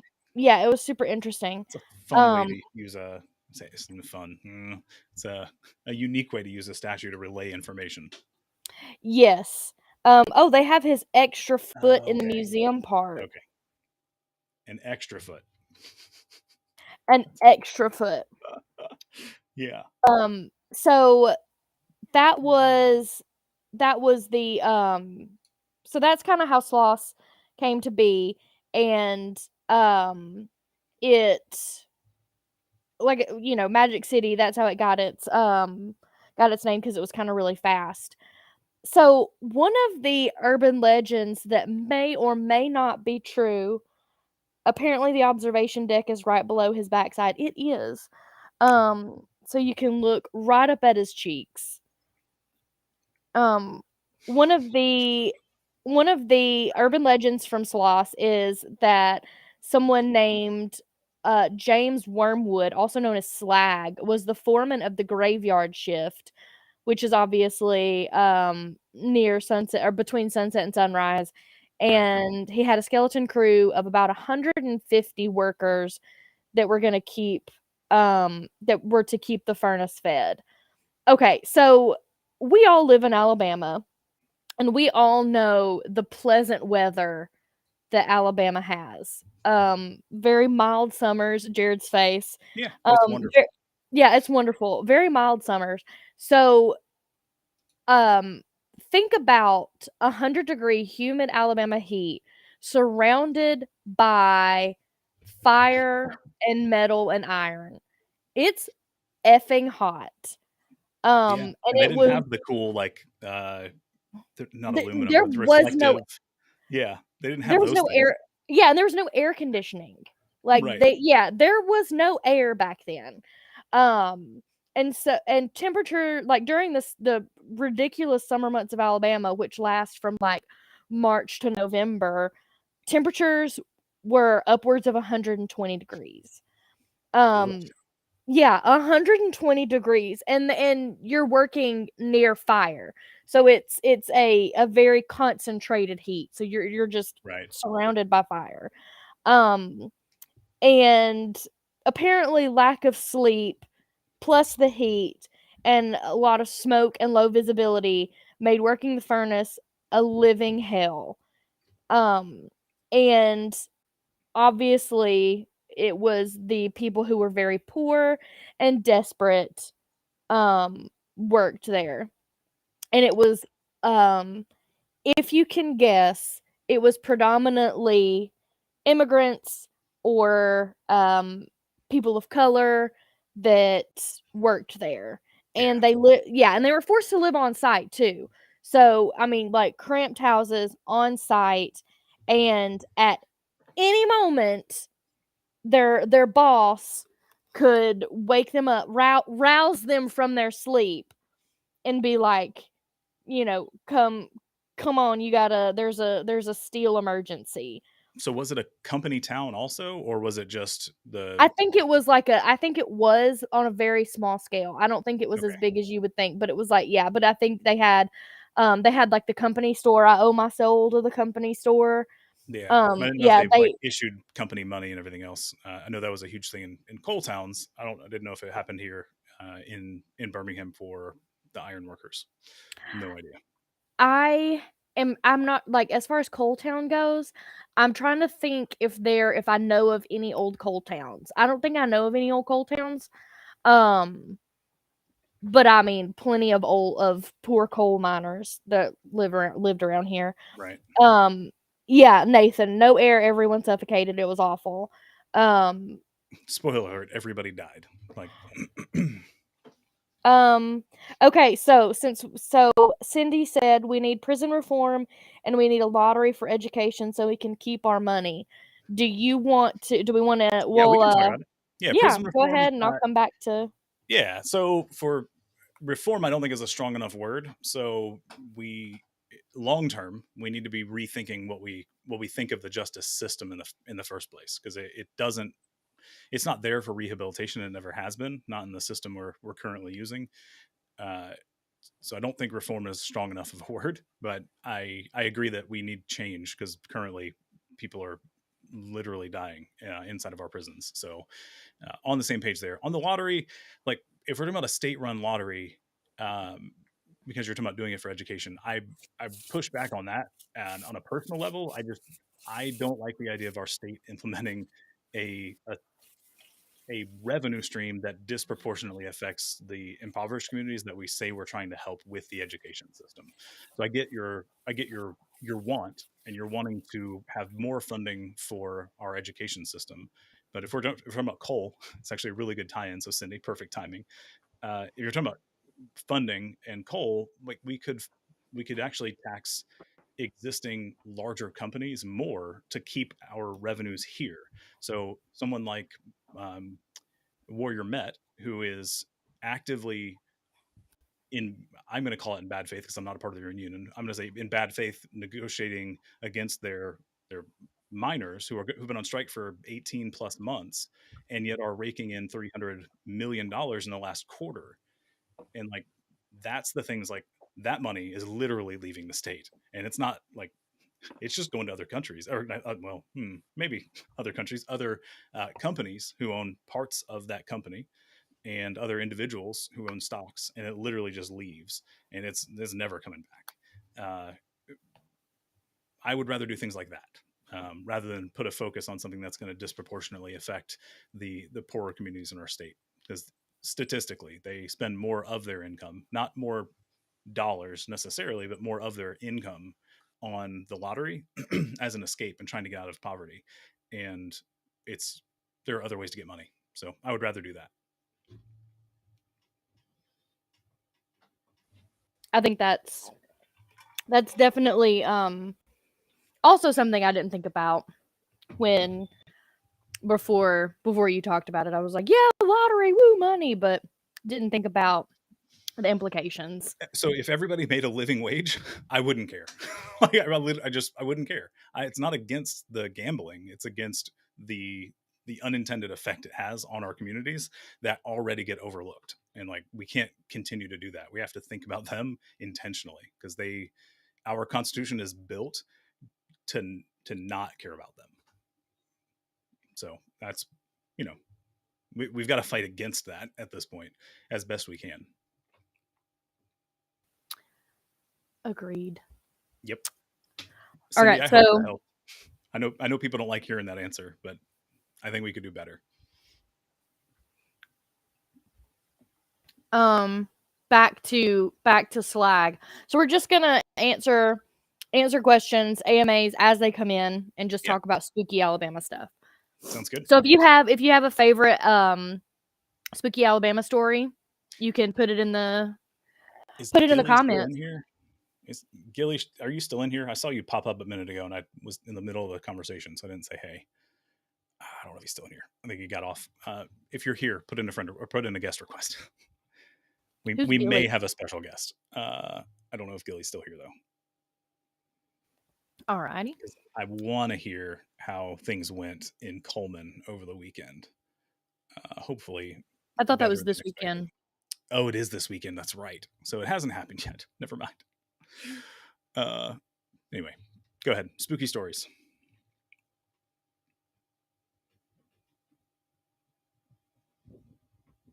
Oh, you're muted. That may have been on purpose. This is a good time to mention this is a fundraiser. We're here raising campaign funds. So instead of a call-a-thon or anything else, we're doing a TikTok-a-thon. We'll be here till about 10 o'clock, maybe later, depending on how this goes. Please, yes, a special guest from the future. Uh, please make sure you're tapping the screen, sending some likes, share it with anybody who may want to see it. And if you don't know anybody who may want to see it, hit the share button and copy link, because that does help also. And uh, use comments, even if it's just, hey, enjoying the stream, whatever it is. Any kind of engagement shows TikTok that you guys are having fun and enjoying this, and helps more people show up through the For You page. So this will show up in front of more people. So please do that if you can. And if you can donate, head to the link in my bio and go to the donate to the campaign. And we'd love to have some extra resources so we can continue to travel the state and reach more people before November 8th, which is election day. If you're not registered, register by October 24th, because our state doesn't want you to register to vote same day for some reason. It's almost like they want to suppress votes or something. I don't know. Surprise, surprise. Almost. Nick, you get a highlight. Thank you. Nick donated $50. Thank you. Actually, over here. He just wants Thank us to shut up. Well, hey, the closer we get to that exact $2,000 mark, donate $50 or donate to $2,000 and shut us up. Yep. But if we go $1 over, we're going to keep going. Oh, is that? Oh, okay. Yeah. If we're under or over, we keep going. You got to hit the 2,000 mark on the head. It's like one of those games at Chuck E. Cheese where you the spinny lights and you have to stop it right on the right light, and that's when you win. Otherwise, it doesn't matter. We just keep going. Yay, Jenna, for registering her baby brother. Yes, that's awesome. Please, we need as many people to vote as possible. Absolutely. As we really, All I right. don't know, it's frustrating. We have almost a third of our state. No, sorry, more than a third doesn't vote, even though they're registered. So the registered voters, a third of them don't vote. So we really don't know the political climate of our state. The people I've met through this campaign all feel very similarly, where they just don't think it's worth voting. So why would you? And that's why I'm running, because I think I'm a worthy candidate of voting for instead of the other options. And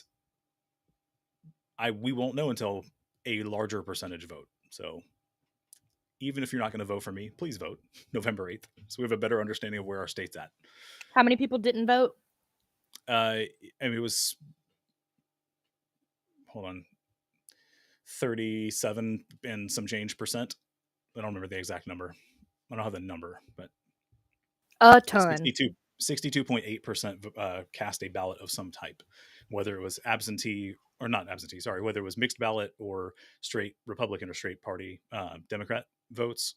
Those equated to about 62.8% of registered voters who cast a ballot. Way too many didn't. So that's a lot. Yeah, it's so many. It's 1.4 million who didn't. Ish. Yeah. It's like 1.37 or something, but you know. So back to the urban legend of Slag.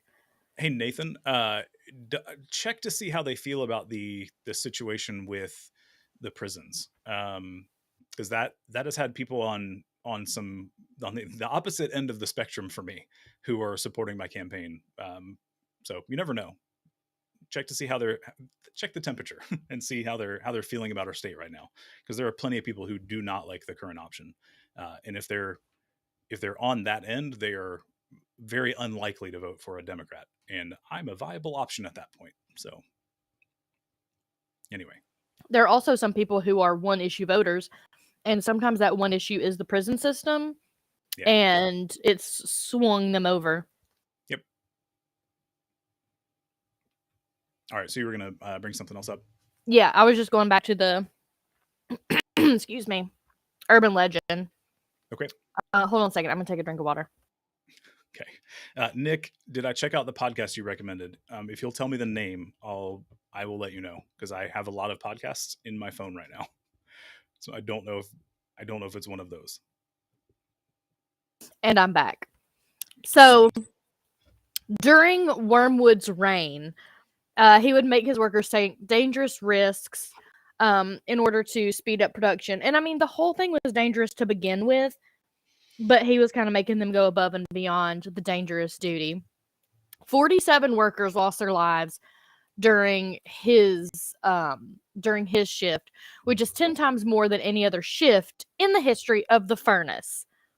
And another shitty thing is that others lost their ability to work due to, his working conditions. So accidents, mishaps, explosions, all that kind of stuff. You Um, might say they became disabled, and our they state became didn't help. disabled. Yeah, so we got a trend going on there. Yes, we have a trend of the state not caring about disabled people. But Yeah. back, and back in the 1800s, it was somehow even worse because Well, yeah. So back then, I haven't looked up Alabama's, but I know previously there were things like ugly laws in place where if you were dismembered or disfigured, you weren't allowed in public. Like it was literally against the law. So just what year was that? uh, they didn't go away until the 70s in some places. Hold on, we are gonna do this one live though because I don't want to misquote that. Let's see. Yes, only in 1975 is when they hold on. Although the were coined to refer to collectively to ordinances, only in 1975 and become primary way, so on and so forth. Where did they go away? It didn't tell me. It doesn't say when they went away though. I don't want to actually read like a Wikipedia article, but go look those up because it's atrocious. It's bad. Nick, to answer your Yeah. question, that one episode I did listen to. Yes, I'm trying to get a CPN or CPRN. I don't remember her title. Maybe it's an LPN. I don't remember. Trying to get her to come on and talk about that topic. So Invisibilia is the podcast that Nick was asking about. Definitely listen to the episode. Uh, they made some very good concerns about trying to do that in states like ours, but it's worth a discussion for sure. Um, in October of 1906, Slag lost his footing at the top of the highest blast furnace, which was known as Big Alice, of course, Right. and he plummeted into a pool of melted iron ore. Um, Ooh. yeah, and some people think maybe he was pushed. I mean, no, it wouldn't be surprising. I remember one story. It was somebody who was sent down to clean the sides, like the buildup on the sides, and of course he was African American because at that point in time they were unfortunately seen as disposable humans, and he was lowered down into the hearth to scrub and clean, and there was an explosion, and he wound up dying. I mean, Ugh. it's pretty horrific. And then I know one was like caught under a wheel and pulled under and like crushed, which Well, doesn't that's sound fun. so like to bring this to present day, like stuff like that still happens, Hmm. and there's been a couple incidents in our state at I think they're chicken processing plants where through the work release program, incarcerated individuals have been become headless. Let's say through unsafe working conditions. So like the one that strips the feathers off and everything else, like if it doesn't have the guard on it, you could get pulled in, and like it's stuff like that stuff. It's still people are being put in a lot of danger still. And unfortunately, nothing happens when it's not your employee. We'll say it that way. Holy cannoli. Yeah. That is um Yeah. there let's see. So these are the stories of the hauntings. In 1947, 3 supervisors turned up missing, and they were found unconscious in a small boiler room. And nobody knew what happened, but all they knew is that somebody came up to them who was badly burned, and he told them that they needed to push some steel. And then they wound up in a boiler room. And the one that got oh man, Amanda said her dad worked in steel and he lost 2 friends over the years that way. That's terrifying. I mean, it is not a safe place to work. Like I just Yeah. we don't I don't know. It's I don't know how So, to I don't know how to reply outside of it sucks.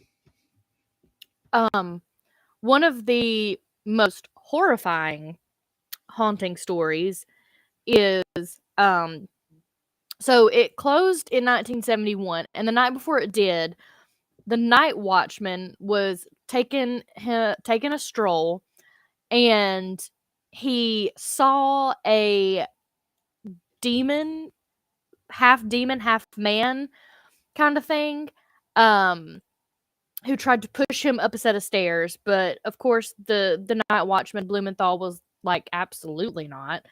But the monster hit on him and beat him up, and the he went to the ER. He went to the doctor, and he was found covered with intense burns, and he, died. Yeah. But that's terrifying to see some kind of like man demon thing that's beating the crap out of you, and then you're in the ER. I don't know. That's terrifying to me. No thanks. Yeah. No thank you. Pass. They apparently this year is the last year that they're gonna do Sloss Haunted House. Really? Yeah, they decided not to do, or they decided not to do it this year. I What think what is the reason? I don't know what the exact reason is, but I'm guessing it's. Let's look it up. Oh goodness. I shouldn't have asked. All No, right, I so think it's just like, go ahead. no, I was gonna say while Taylor's looking it up, feel free to ask other questions. I said policy And in the donate money. other chat, but it doesn't It have to doesn't be have to be policy policy. necessarily. Yeah. I'm trying to think if there's anything that people ask about that we haven't actually talked about. So the plan is to expand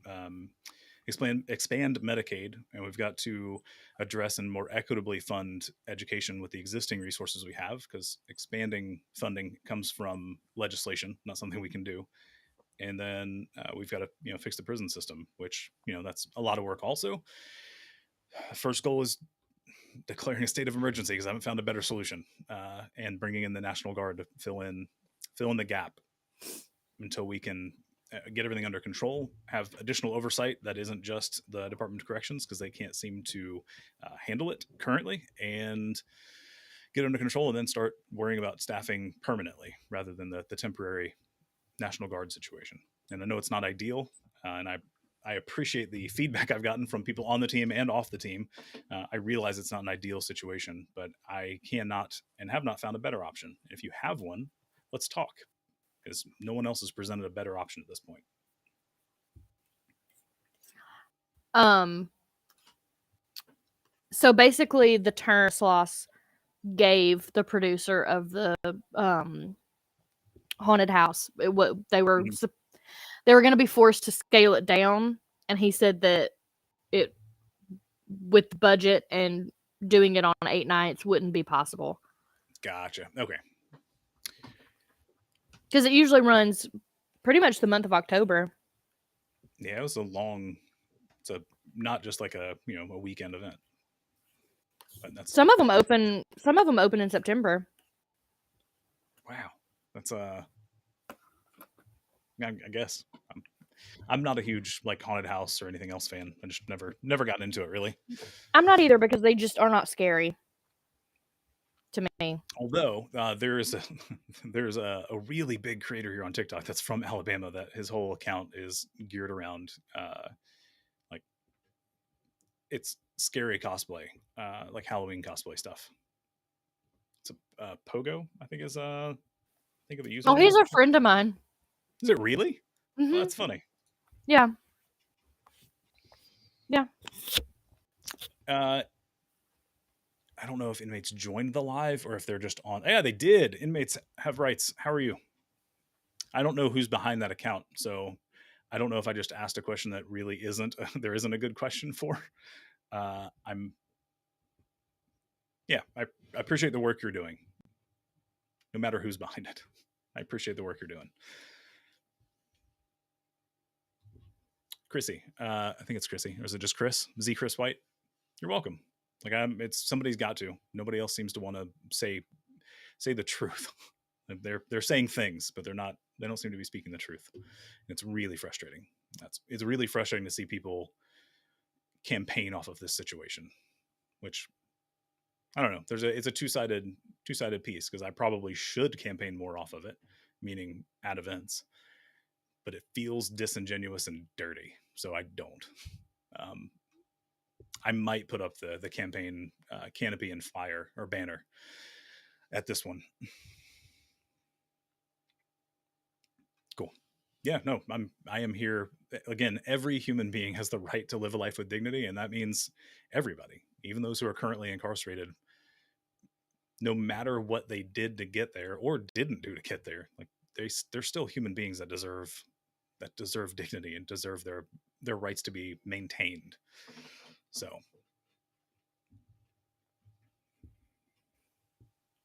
that's where I am. What is anybody's I don't know, Uh, spooky story about Alabama? yeah, spooky story or policy questions. Well, we're Yes. past 8 o'clock. We're past 8 o'clock, so we could probably, if you have one, put it out. Especially if you just joined the chat. If you have a question about policy, put it out. Otherwise, we're going to keep moving forward. Or So, any question. Trammell said which ones. Spooky stories, pick one. Oh yeah, what's your favorite spooky Do you story? have? I was say what's one from Alabama that we haven't talked about? I'd be curious. I know one of my favorite serial unaliver. I think you muted yourself on that one. I did mute myself because I'm Okay. silly. I was gonna say you're not Um, even on TikTok currently, so you shouldn't have been kicked off for saying anything even close. oh Restream doesn't do that. oh okay. Oh, am I not on TikTok? They can hear you, but you got muted over here, Oh, not okay. on TikTok. So Gotcha. Yeah, no, one of my favorite serial unalivers, Nanny Doss. your Huh? favorite, your I said one of. but it's One a of. you have a favorite? Yeah. Like no. Well, I'm sorry that I enjoy true crime stories. I can't help it. Just tell me you're not one of the people that's like going goo goo gaga over the Dahmer series, and I'll be okay. I have not seen the Dahmer series. I do find I'm I'm not going to at the request of people that have been impacted by the real life situation who have said this is traumatizing and horrible. They really should not have done this. So I don't plan on watching it. Yeah, um I do think the actor that is playing Dahmer is very attractive. Um on yeah. his It's a own. on his own. There you go. I like it. Like not necessarily in Dahmer because I haven't Yeah, seen it so I can't. But what's oh god, what is his name? I can't remember. Him as In my Are you asking me? Because I'm in Daphne in Alabama. So that's, I think you know that, but I think you're asking everybody else. Jenna, that was my thought too. It's a weird thing to say your favorite cereal on a liver. oh Uh, sorry. Well, I mean, that's you. I would feel weird saying it. Nick had a good question actually. So, policy question: do you expect that you'll be busy with pardoning people if elected? And no, that is actually not the governor of Alabama's role. That role was taken away in 1932ish and given away to what is now the Board of Pardons and Paroles. And I have influence over that board, but I do not have direct control over that board. They are, um, it is a group of 3 people who are nominated by the lieutenant governor of the state, the speaker of the house, and the president pro tempore of the senate. And they nominate a group of people, and I get to pick from those. And there are some stipulations. The most strict requirement uh, is that one of them has to be an experienced law enforcement professional or have been in law enforcement previously. They have to have at least 10 years of experience. One of them does. The thing that people have pointed out here recently, which I wasn't aware of, is all 3 of them currently have law enforcement backgrounds, and that doesn't fulfill the rest of the requirements for me. The rest of the requirements for the board is essentially you have to be, it's supposed to be a diverse group that represents most of the state or more of the state. The problem is the way it's written, and now we get back to the freaking constitution thing where it's like, what's the intent here?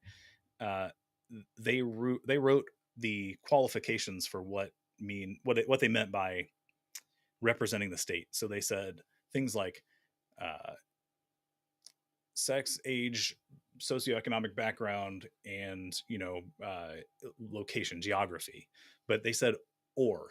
They didn't say and. So we don't have to equally represent the state on all levels, but it does have to equally represent on some of those or one of those. So I mean, in theory, as a layperson reading it, it's like, hey, we have to represent the state uh, equitably by, let's say, by gender or by sex. And it's like, okay, well then we don't have to account socioeconomics, we don't have to count location, we don't have to count like anything else, it's just that. Well, that's not fair. Like that's not a good way to do that. So I literally have no direct way of helping with pardons and paroles.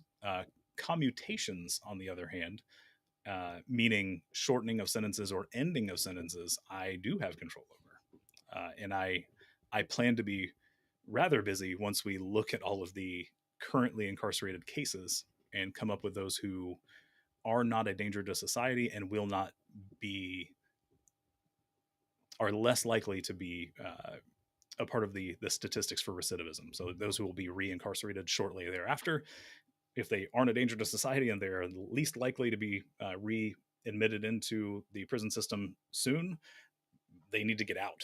As long as they've got a support structure, like let's get people out of the system. We are the last official number I have is 180+% to capacity inside of our existing buildings, not counting the two facilities that we're spending COVID money plus bond money on, which are 4,000 people each. And they're already, from what it sounds like, already planning on those being over capacity. So we're not here sorry, I am. The state is not here to reduce the number of incarcerated individuals. They want to keep putting more people in, because I assume, Nick, one of the reasons you're asking is our pardon and parole rate has dropped significantly since 2018. We went from pardoning and or paroling people who passed all of the qualifications, because we have guidelines in place. So like, hey, you have to meet these requirements before you can go before the board of pardon and parole. And we used to approve about 80% of those. And in 2018, it literally inverted and went to approving about 20% and denying about 80. And in the last year or so, it's actually been in the 90s or so. And that is frustrating is not the right word. It's infuriating. The frustrating part is that the board doesn't have to give reasons for not pardoning and not paroling, but they are required to give a reason if they do pardon and parole. And that is just the most backwards thing that I can think of. Like, you're required to say why you did it, but not why you didn't. And so there are families who their loved one has done everything they're supposed to. They've met all the requirements. They've gone before the board, and they get denied. And then, to make matters worse, they don't have to say why. And then you can be given up to, I think it's 7 years before you can reapply to be pardoned or paroled. So like, there are people that have done everything they were supposed to, went before the board, and have no idea why they got denied, and now they have to wait another 7 years to try again, but not know what to fix. And it's infuriating. And one of those people, honestly, it's one of the things that was kind of, I wish more people would point this out and focus on it. Castillo Vaughn, like the news that went around and got a bunch of attention recently, people started pointing out that he had a surgery in like August. And it's like, okay, he had a surgery in August. And even if the state's statement is accurate that he denied healthcare afterwards, which there's concerns about how accurate that is. Even if that was true, he was up for parole in June. He could have not been in the hospital in August, and we don't know why he is. He just did. He just is. He got denied. So like, more people need to talk about that aspect. Like, we kept him in. Like, anyway, that was a tangent, Nick. Thank you for bringing it up, because not a lot of people know. Because in other states, the governor has that position, just like the executive level in the federal government, the president has the ability to pardon. Not in our state. The legislature took that away in 1930s, and currently gets to pick the people who do. So they got a lot of power in the legislature. So yeah, happy to. Not enough people understand it. including other candidates. But we'll leave it at that. We'll leave that alone. You may lose And me because I have Jenna, to take. oh, go ahead. I was just gonna say, my dog wouldn't leave me alone, so I'm having to take her out. So if you lose Oh, me, gotcha. I'll be Yeah, back. no, you're good. Yeah, so Jenna,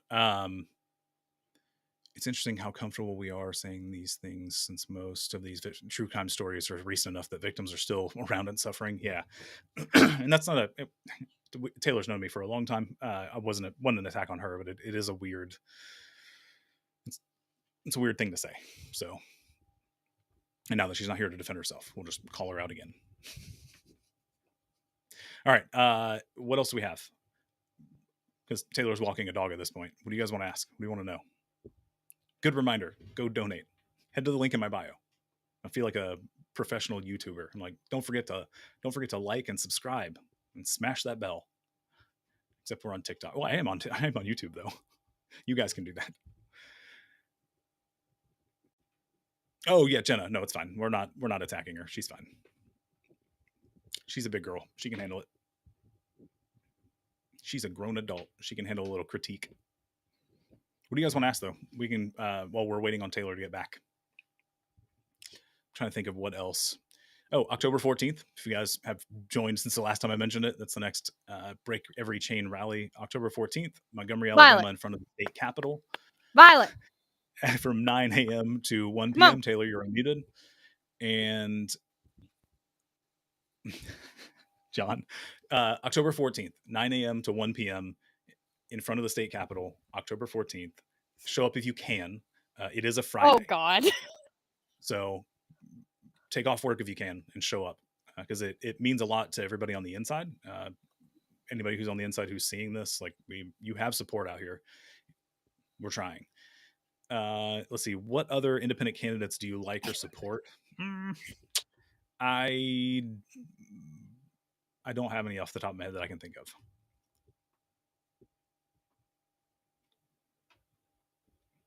Do you have one? I'd be interested to look them up. I I have was people that are yelling running as no. Democrats that I support. I don't like the party, but they're trying to make a change within the party, and I can respect that. If you're in Huntsville, look up Corey Wilson and Mallory Hagan, and if you are in the Foley/Gulf Shores area, look up Richard Brackner. We finally got to meet in person at an event, and he's a super cool dude.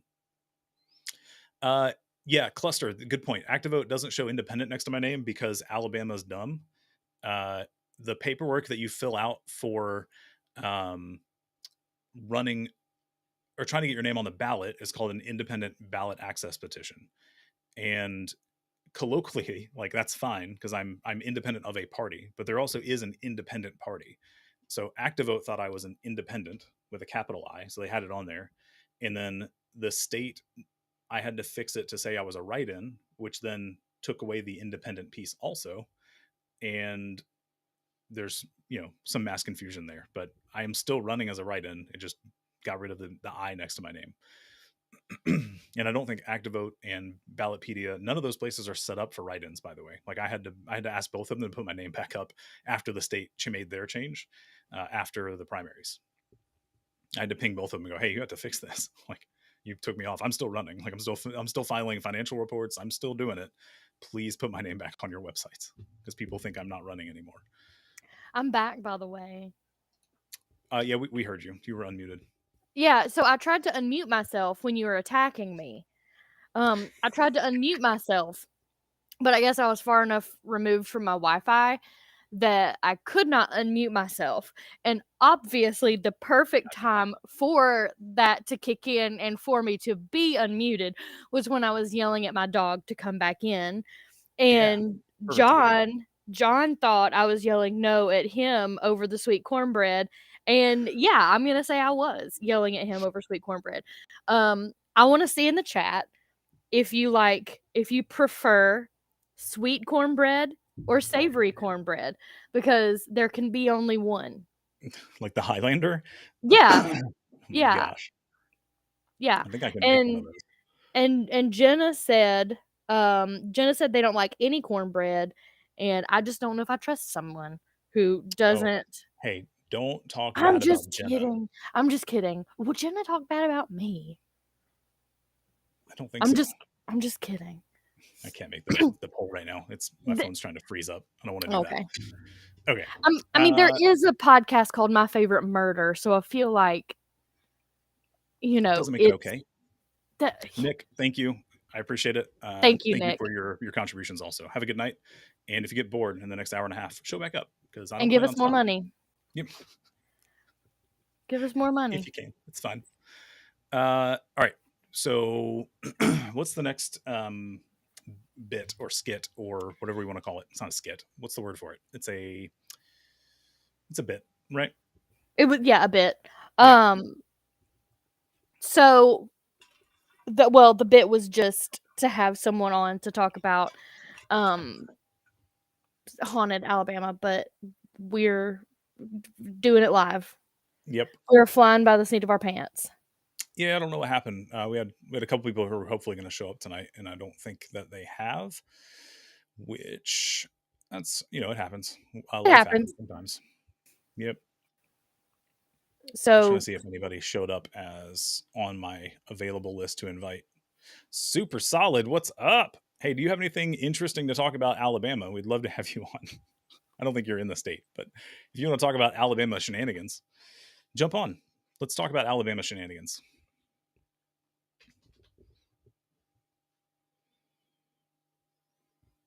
oh, Here's good question. Yeah. I'm running as an independent, non-affiliated, however you want to call it. How does my platform differ from the Democratic platform or from the Democrats platform?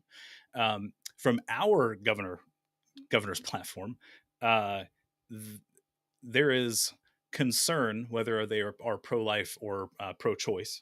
They have waffled or flip-flopped on that one. They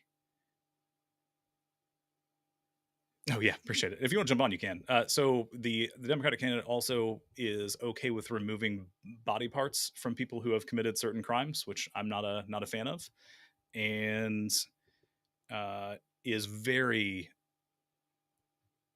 very okay with using religion from their platform, which is concerning for me. So if you want to talk about Democrat as like just the party in our state, they are very pro law and order. It's in their bylaws, and I do not stand with pro law and order. The police are not here to protect the people, and I'm here to help the people of our state. So, you know, they that's what they're here for. So, can't sign a piece of paper that says I'm going to be pro the people that are literally here to enforce laws and hurt people. So, I hope that answers your question. Hens and steers, solid. If you want to jump in, you can. If not, no worries. We had a couple people that were hopefully going to show up, and we still got an hour and a half, so they may. Otherwise, we're just going to keep doing shenanigans. Yeah, cluster. We don't fetishize law and order in these parts. Yeah, it was weird. So what the reason I know that was after the primaries and after Roe v. Wade got overturned, I looked at the bylaws and I didn't read the 50-page document. I did do a Command F. I did do a. I think we may have froze for a second. I did do a Command F on the document because it's a PDF, and try to find anything related to healthcare or abortions, uterus, women's health, anything like that, and couldn't find a single word. But while scrolling, I found one that was like, uh, being a part of this party, essentially, you're pro law and order, and it was like that seems kind of counterintuitive to the entire reason I'm running in the first place. So, how about not?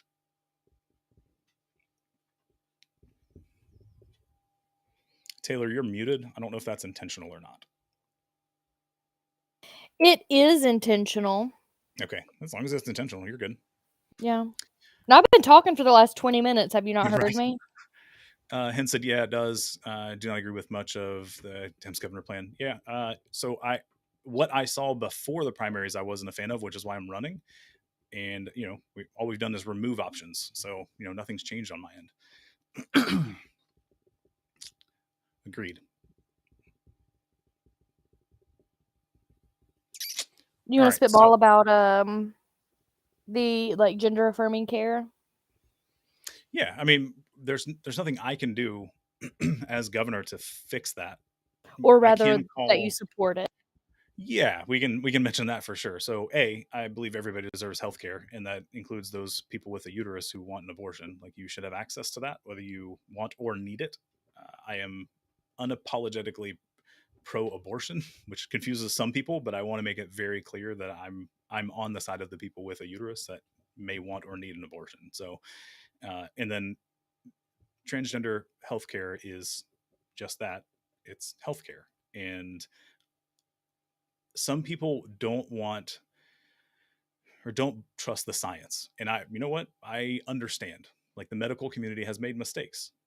The thing that I will point out is they correct their mistakes much more easily and much more quickly than governments do. So if I'm going to put the trust around what is good for a person, I'm going to put that in the hands of the medical community over a government that puts stuff into a constitution that's 121 years old and is only getting more and more restrictive and does not want to undo things that it's done in the past generally. So that's for the record.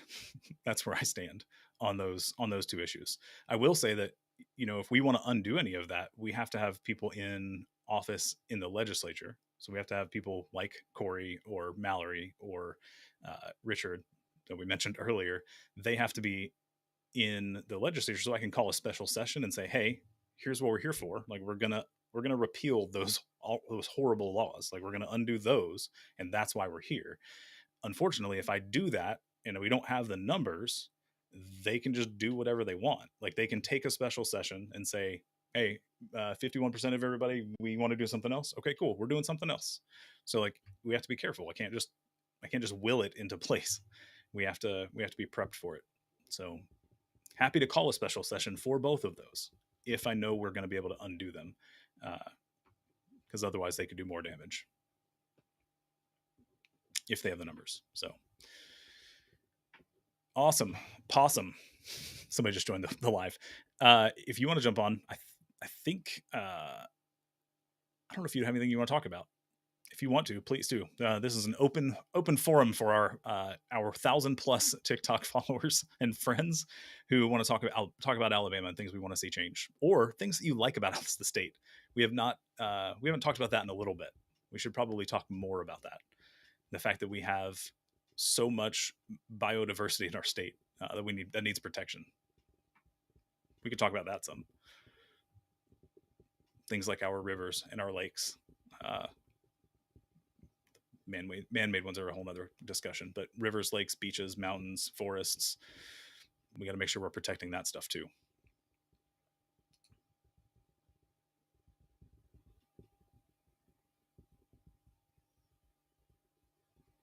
Your interests are mental health availability, small farms, homesteaders. I'm an MSW who grows meat. I'm not sure what MSW is. That doesn't ring a bell. We've also been live for 2 hours and 45 minutes at this point, so I might just be not thinking about it. And Amanda, you make a good point. We are one of 2 places in the world that have jubilees. So Daphne, the Mobile Bay, and then somewhere in Japan, I believe. Oh, social worker. Gotcha. Yeah, yeah. So mental health, the idea is to expand Medicaid at the bare minimum. That's something we can do. Expand Medicaid and start reallocating existing funding that is now covered by Medicaid and put that towards mental health resources, among other things. That's one of the things we're hoping to accomplish by expanding Medicaid. There's a whole bunch of details by people who have done a lot of research and been trying to do this for years, and that would be on Alabama Arise, their website. They've got a bunch of info that they've been doing research on. Some of it's a little outdated because they've been trying to push for this since 2016 when it first came out and was first available. And I think the most recent numbers were, I think, in 2019 or 2020. So some of their proposed plans need to be updated, but they're still overall good plans. And when I say they need to be updated, they mention how much money could be used, and it's over the course of a few years, and that amount has changed because of where we're at now instead of when it was originally written. So yeah, you want to see day treatment and supportive living apartment communities, places that actually support the people that are there would be great. I have family that have spent time in group homes that didn't do them a whole lot of good. They're not in the state anymore. But John McCree, you're in Spanish Fort. I'm in Daphne. I don't know if you know that or not. I'm in Daphne like right now. Thank you for the support. This is a fundraiser, by the way, for the few people who have just joined. If you want to support the campaign, finances help. We're doing this thing not normal. So we're doing this different than most people, most politicians. We're just doing a fun, come hang out, talk about some stuff about Alabama and raise some funding. So if you can support the campaign, link in bio, and uh, head to the donate to the campaign and help us get to more people in the state so we can travel more, get more supplies, run some ads if we can get those running before November 1st when the policies change for most platforms, when you can't start a new ad campaign because it's a week within the election. All kinds of fun stuff that we'd like to do if funding were here. I have more fun facts about Alabama that are Camille, not. yeah, if we can do fun facts that aren't serial killers, I think that'd be great. I said okay. I got uh, it. Camille, plans to come to Huntsville? Yes, we're trying to get up there. Part of it's funding. So we want to get Give us $1 to million. is it A&M? Is it what's the school up there that we were talking to, Taylor, in Huntsville? Or was it UAH?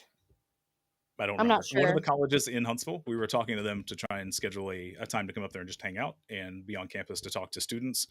And we still want to, but we can't solidify anything until we know we can spend the money to travel and do everything. So that is All where right. we're at right now.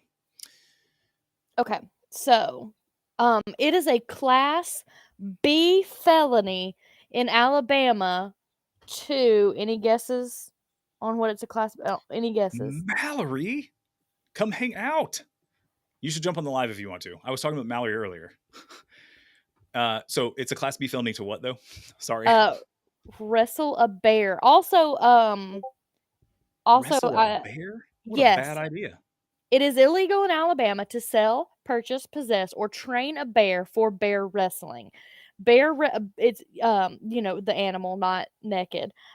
Bear wrestling matches used to be a pretty big deal in Alabama. They were so popular that the state of Alabama added a law under Section 13A-12-5 about bear exploitation that explicitly Gosh. forbids people from engaging in bear wrestling matches. It's a Class B felony, which is the same as being charged with manslaughter. Oh my gosh. Yes, bear wrestling. Beef. It's Class B for bad idea. Actually, my oh god, Class B for actually Like my high school band director and Alicia's high school band director, was it wrestled a bear or boxed a bear? He did it oh my at some gosh. point. So yeah.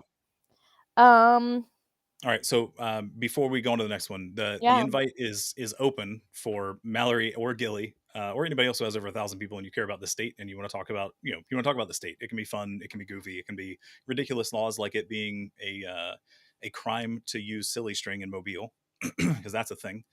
And yeah, Or Gilly can tell us about plans for this Gilly, do you want to talk weekend. about your event this weekend? Jump on and talk about your event this weekend. That'll definitely be a positive over the 30 minutes we spent talking about serial killers. It was not 30 minutes. It was way too long. Sweet. All right. Let me see because I want to make sure everybody else can hear on the other side.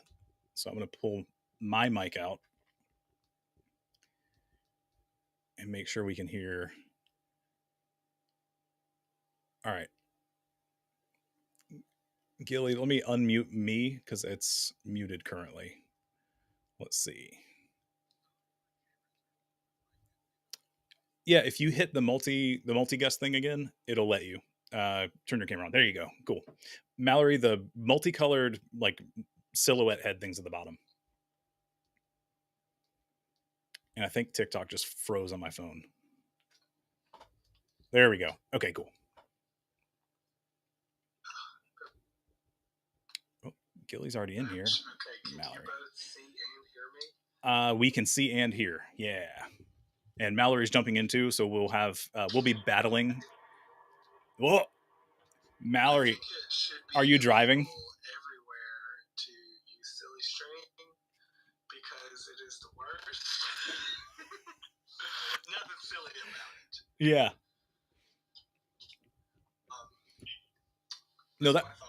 No, it was a funny story because I was making videos and I had this guy who was trolling my account for a long time, like months he was trolling me.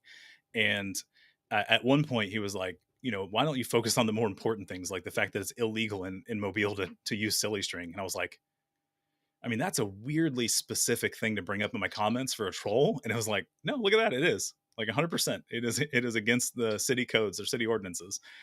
So I made a fun little video. It's been a couple months, but it was like, I think I'm done, guys. I've been focusing too much on the unimportant things. We are going to focus on silly string. I think we should launch political action against silly string. Right. Hey babes, I'm Gilly the Sunshine Wizard. I'm co-hosting Coleman Comes Out October 8th, 6 to 10. And it's going to be rad. It's not the first Pride event in Coleman, Alabama, but it's definitely going to be the most magical, I think. Everybody is invited to come hang out with us. We're going to have live music. There will be ducks. I have heard there will be a wizard in attendance as well. If you know anything about Coleman, Alabama, you know that this is not a super savory place to host a Pride event. We have come under just like, a dizzying level of hate. Did you see the lady who got on the news about it? No. I heard there was a teacher who got some backlash and repercussions. I think it's the right word, which, rightfully so. She was posting about our event. A friend of mine independently talked to me about this. It's crazy. And that we needed a rally by the you-know-who to stop that. Oh my gosh. And, if she was like a good villain, she might have left herself some wiggle room, but she right after followed up with comments about like the sundown town and like how cool it was. So just a cartoonishly evil person. Man. And it's been wild. So if you're close to Coleman this Saturday and you want to come hang out with us, it will be dope. And one of the big tenets, I guess, of what we're trying to do is to show people that Coleman, Alabama is for everyone. The South is for everyone. Because when you think of these places, all you think of is hate and ignorance and all of these terrible things. But there are cool people running for governor who are from the state. And there are wizards and artists and lovers and just all kinds of really amazing people in Alabama. And we get overshadowed by the 11 goobers who make the news. Yeah, the vocal minority. It's frustrating more so is the amount of people who are defending these people. Just hateful folks. So yeah, I wish I had more cool and exciting stuff to tell you about it, but no, you're good. One of the biggest things is that the South, all of these things that you think about us, many of them are true, but they're not like the only thing about the South. There's all kinds of cool stuff. Have you seen Egg Beater Jesus? No. How you have never seen? Oh my God. Okay. No. So somebody asked you to go to Huntsville. When you go to UAH, let me know. I'll be there. In Huntsville, in Big Spring Park, there's this big church, and the artist commissioned this 3 gajillion foot tall image of Jesus. Okay. And he's got a corona of light around him, and his arms are held out, in a Jesus pose. And the way it looks, he looks just like an old-fashioned egg beater. You know what I'm talking about? Yeah. The hand cranked one, right? Yeah. So the person you have that Google stuff, have them Google egg beater Jesus and just go look at it. Oh my gosh. I'm gonna try and look it up now. It's amazing. And it's a It's painting. amazing. You have to go see it. Well, we were at Big Spring Park. I don't know. What was that 2 months ago? Cluster. It was about 2 months ago. I just had no idea it was there. I would have looked. It was so funny. I was on a live stream and I was like, we can't just ask the first person we see where egg beater Jesus was. And the first person we saw knew exactly where it was, and he was so excited, dude. Oh, that's funny. He was like, egg beater Jesus, right over there. Oh my gosh. But yeah, just there's so much beauty and love and cool stuff out here, and it sucks that it gets overshadowed by all this bullshit. You know? Yeah, it's frustrating because it's easier to get attention doing negative things and saying negative things, and like that's something I've been hesitant to use as much of the footage and photos from the situation inside the prisons for that reason. Like I don't want to use that and exploit that as a way of getting in front of more people, even though it would help me get in front of more people. It feels gross, and like I don't like doing it. So I'm having to make the conscious decision of like, when am I going to use this and when am I not? And there are times that I can't ignore it. Like Castellio Vaughn, like I couldn't ignore that. Like that was literally a sister's plea for help. So like it was me asking people to raise awareness, and it got national news. So I'm glad it did. And I'm not saying that was me, but my video was a part of it. Like we got in front of a lot of people and got a lot of attention. But I hate that it's the negative side that typically gets the most noise. So it's so crazy, actually. Like it was almost like a gift, because we had maybe told. I mean, we shared it, our event. By the way, a couple people asked me. It's October 8th, 6 to 10 p.m. Coleman, Alabama, Depot Park. It's gonna be lit. We had some interest in our event when we shared it on our personal pages, but it really took the super hateful newspaper to really bump us up there. And then the thing with the lady from Wallace, like all of these terrible things happen, and like it's not the only reason that people know about what we're doing. But Lord. Yeah. Well, yes, I am. Spells of protection over you. Do what? I said spells of protection over you. Please, right? And thank you. As we get a little closer to time, I'm going to ask people to cast some spells for us. Yeah. We have had, as I mentioned earlier, just a bunch of hate, but we got the police that are going to be there. We got wizards there. Like, we're going to be okay. Because these hateful goobers, they can get behind their computer screen and they can talk shit all they want. But they're not going to come to this event. They're not going to hurt anybody.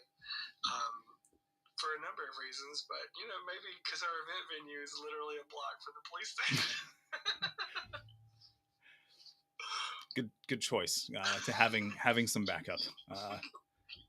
It's a best bet, or a good plan rather. There we go. So I think we've already confirmed that. But you're one of the organizers. Are you the primary organizer? Like, is this your event, or are you part of a bigger group that's doing it? So it was my baby combined with my co-organizer's baby. I tried to host the Pride event in Coleman in June. It didn't really work out. And he wanted to host Queer Prom. So we met in Twain and decided to come up with the single coolest Pride event in Coleman ever. That's awesome. Yeah. Yeah. Cool. Was there anything else? If you can be there, that'd be cool. Yeah, I was gonna say, is there anything else you want to mention to everybody? It's this weekend, this Saturday from 6 to 10, right? Saturday, come on now.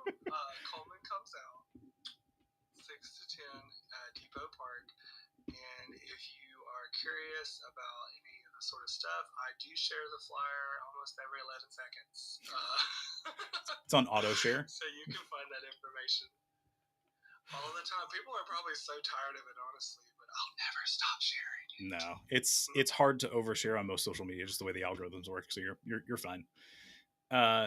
If nobody's, if you need I a, really care less, honestly, about do it. oh, I was gonna tell everybody else, like if you need a random brightening of your day, go follow Gilly.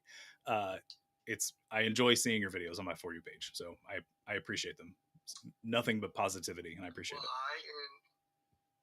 Thank you. I enjoy seeing your videos, and I enjoy the work that you do. Thank you. And all of the attention that you got from your video, like, I know that that's not why that you did that, but it's good that people are paying attention and seeing these things. And I don't think you should ever feel bad about basically wizardry, which is what you've done. You have taken your ability to gain attention and you have pushed it to things that matter, like silly string. Like banning silly string across the entire state. It'll be a capital crime. That'll be my first political platform, I think, is the banning of all silly string. Oh my gosh. Love it. Man, all right. I am going to hop out of here. Cool. Thank you so much for having me. Yeah, thank you. Thank you so much for everything you do. Yep, thank you. Bye, buddy. Bye. So Mallory, you're muted currently, and I think that was intentional. You're welcome to unmute.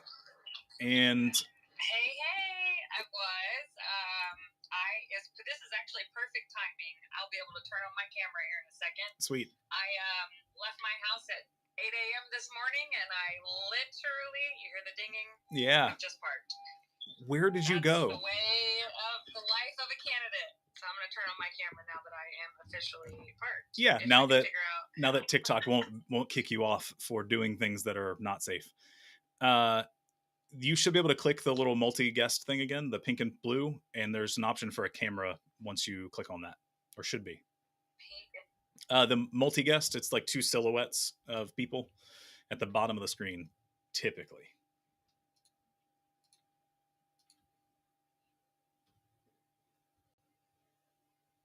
There we go. And somehow my volume went out, though. Interesting. I can't hear you.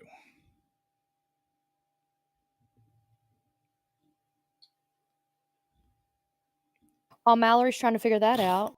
Yeah. Go donate Mallory, money. Okay, I think she's backing up. I'm coming back. Her hub. I mean, I think they asked previously about forced vaxes. Yeah. I mean, let me get Mallory in here, and then we'll try to address it. For the record, it sounds trollish, so like I'm not a huge fan of those three being combined. Sounds problematic. So I will say this. I wish that people would respect the people around them enough to where we don't have to require masks or vaccines as a mandate. And regarding states' rights, my understanding is that states typically are taking rights away from people, and that's the way our state is heading. So I don't like that. And I don't know what else you're looking for. So it feels like you're asking us a different question. But Mallory, I don't know that I can hear you still.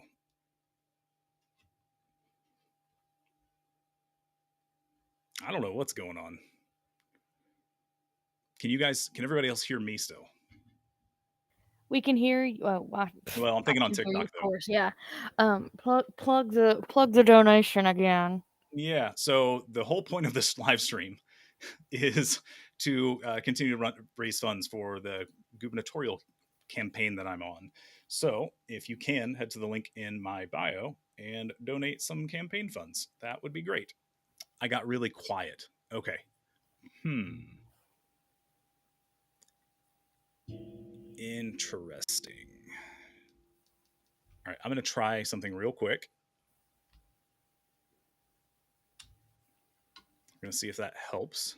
Is that any better?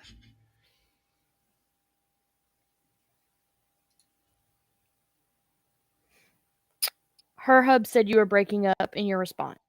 Yeah. I'm trying to see if this is any better, though. Am I coming through any better?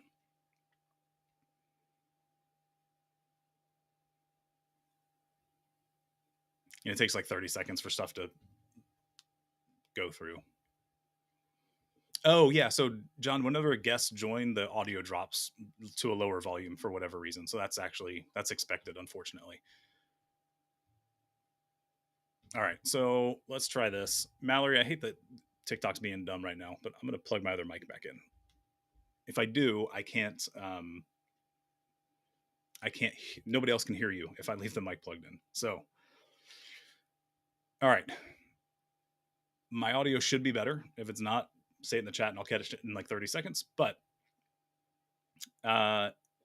your question was about mask mandates, vaccines, and states' rights.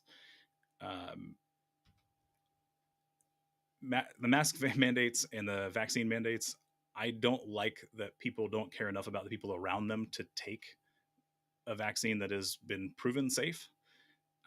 And I don't like that people won't wear a mask to help protect everyone around them. I don't like that had to be a mandate at one point. Do I think that the public good is worth it at times? Yes. I don't want to ever have to get to that point. I would much rather people just want to care about the people around them.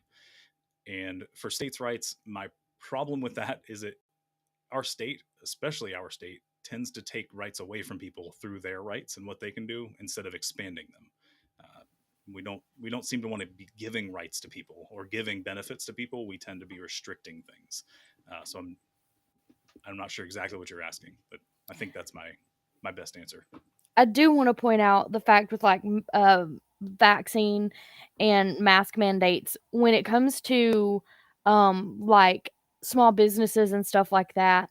It is their right as a business to say, in order to come into our establishment and in order to work here or eat here, you have to fit these criteria. That is their right as a business. Just like, no, I was just gonna say, it's the same as if you want to reserve the right to make a cake for who you want to make a cake for or not.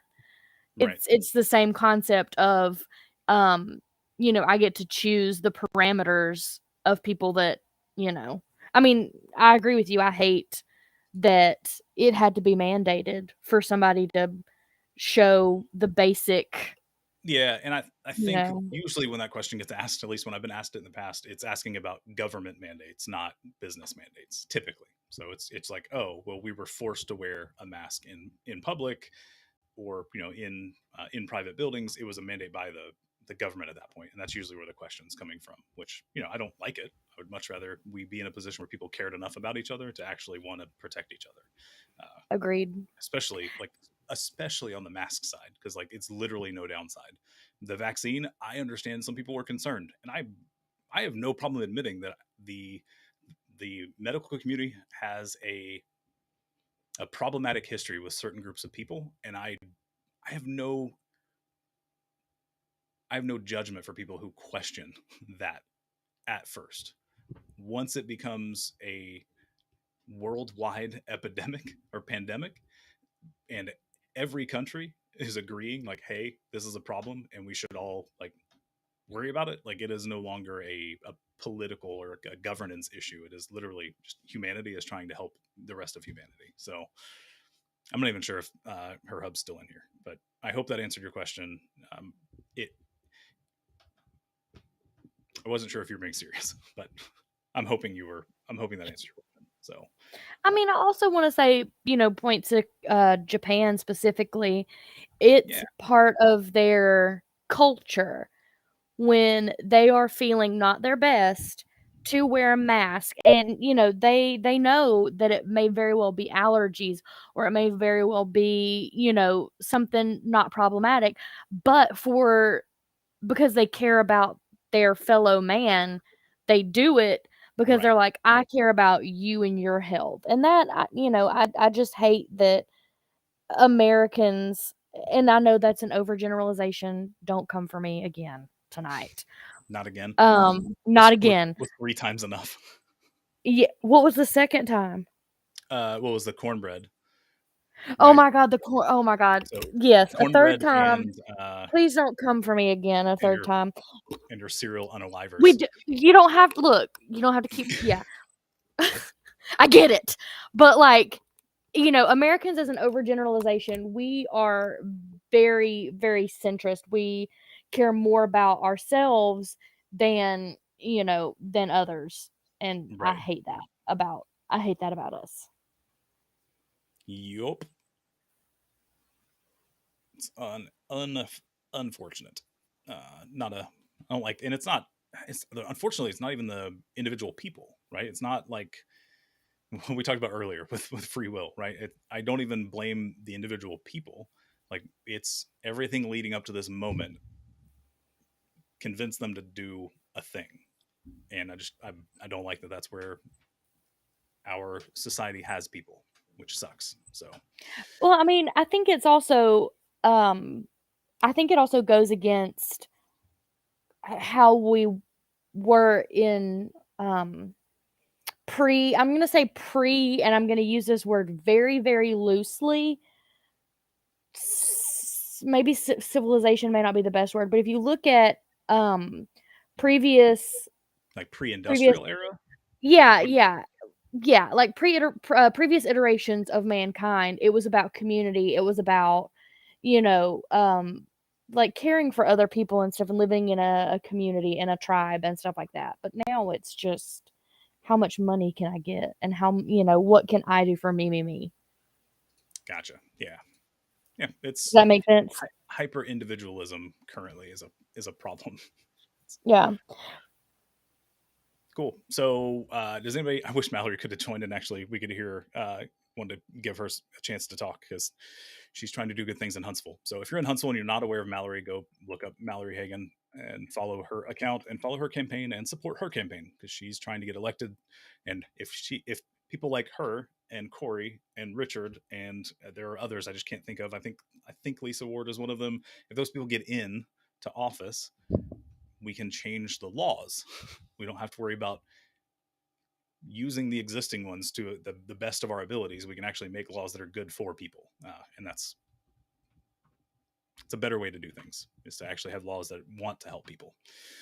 So, but we got to have people who are in office who can do that. All right, what else? What else are we gonna talk about? I just hit send the live to a few people. We're gonna see if any of them are available because they said maybe.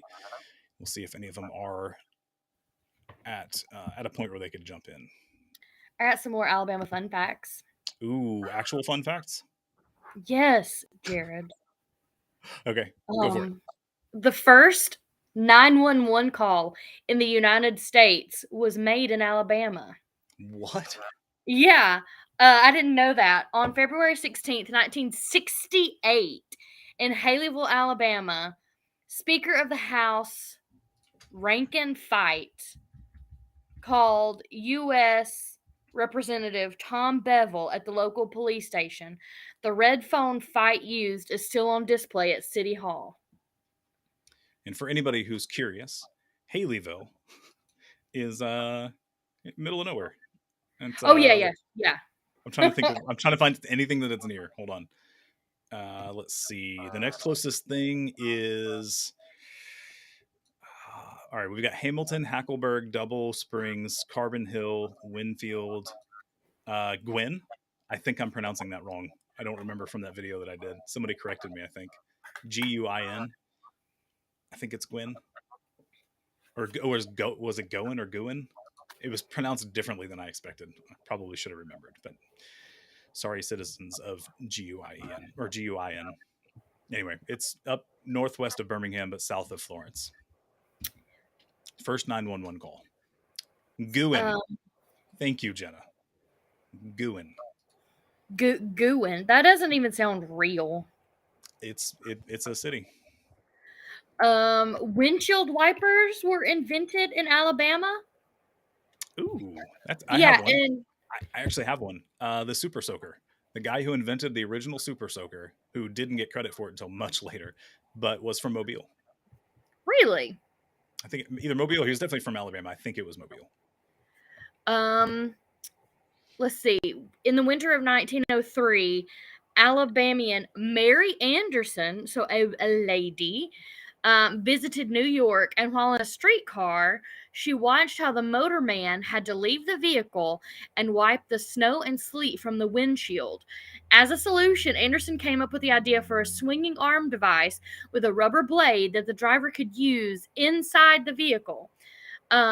She received a patent for her car window cleaning device, but never sold her idea. But by 1913, mechanical wipers became standard features on American cars. Look at that. That's really cool. Look at that. Apparently Mobile used to be the capital of Louisiana. I didn't know that. That's not surprising. Mobile was first founded as the capital of colonial French Louisiana in 1702 as part of New France. The city has passed from the French to the British, then Spanish, and finally to the Americans, spanning 160 years up to the Civil War. Mobile finally became part of Alabama on December 14th, 1819. So that's the day that Alabama became a state. It officially became part of Alabama. Yeah. Right. Oh, well, we all know this one. Alabama was the first place to celebrate Mardi Gras. Oh, right. Yep. Fact. Go ahead. No, I was going to say facts. Like, that's it. Oh, yeah. 4 fax machines. New Orleans has a well-publicized history with Mardi Gras, but the first celebration actually took place in Mobile. According to the Mobile Area Chamber of Commerce, the city's first Mardi Gras celebration. Oh, do you know what year? Oh, God, no. 1878. No. Try again. Like, before it was a city. So, like, before it was a part of the state. So, I don't know. Somewhere before 1819. 1703. A year after it was founded. Yes. That is crazy. That's ridiculous. No, I had no idea it was that early. That's crazy. So you can apparently go from Alabama to the Great Lakes entirely by boat.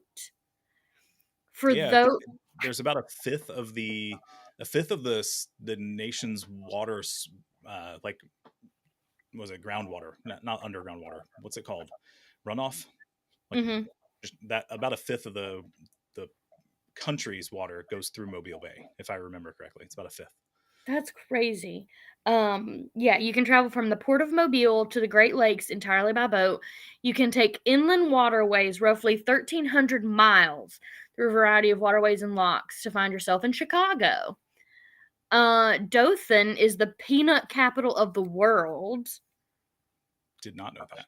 Yeah, about 50% of the peanuts grown in the United States are grown within a 100-mile radius of Dothan. Alabama has about 900 peanut farmers and is the third largest producer of peanuts in the U.S. That is wild. That's pretty crazy. Have you ever had put peanuts in your Coke? No, I haven't either. So okay, so let me see if I can. Okay, you talk amongst yourselves. Okay. And let me see if I can find the origin of peanuts and Coke. Because I don't want to misspeak.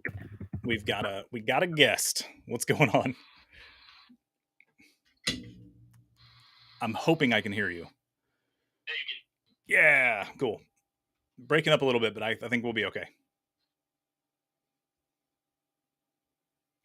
Okay. Yeah, you've been breaking up a little bit too, so I won't be long. I did have a few questions. I know I've been off of the platform for a while, but things that I've been thinking about lately, looking at Florida and their response to the CR bill, and most Republicans voting that down and citing that to be because of pork, or however whoever wants to put it.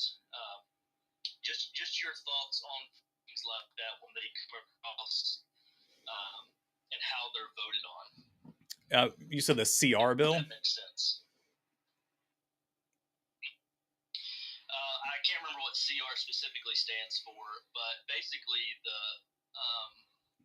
from my understanding, the bill that was just introduced also had humanitarian efforts or money going towards Ukraine, but it also involved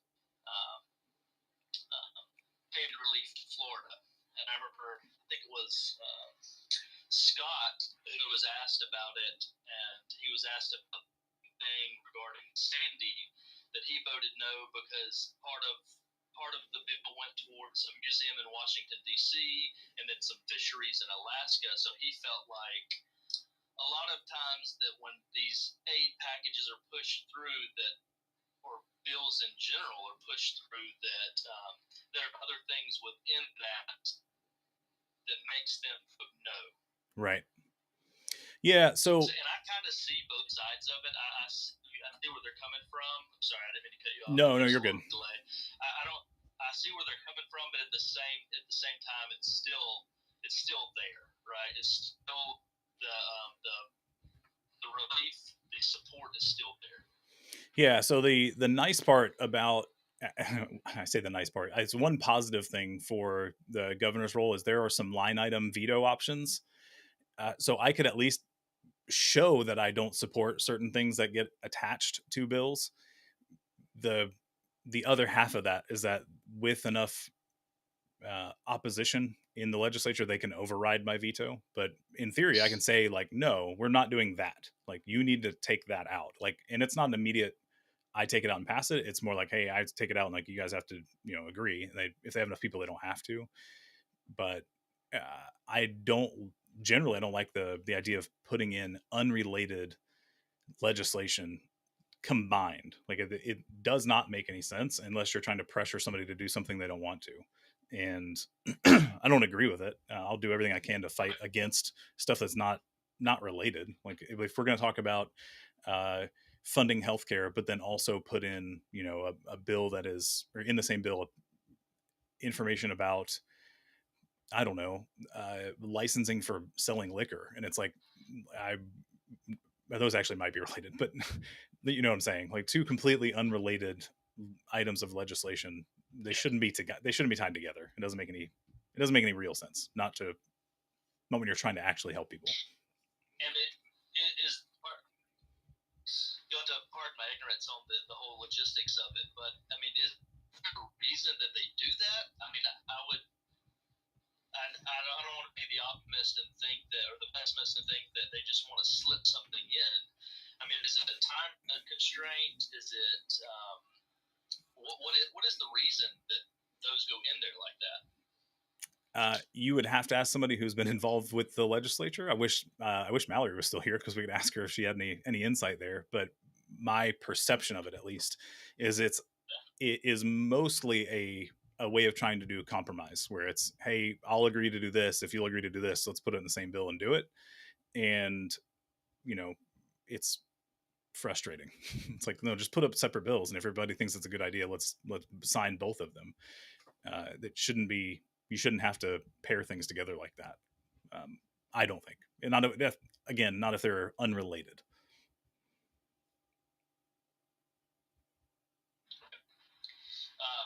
Last thing I wanted to ask you, so we've got about 30-something days left. Yeah, it's like 30, right? 33, I think, is the count as of right now. I should have checked before we went live, but I didn't. So what is your schedule or goals looking like up until that point? I haven't got a chance to meet you in person, but I intend to be there in Coleman on Saturday. I don't know if you said you would be there. No, I can't make the Coleman event.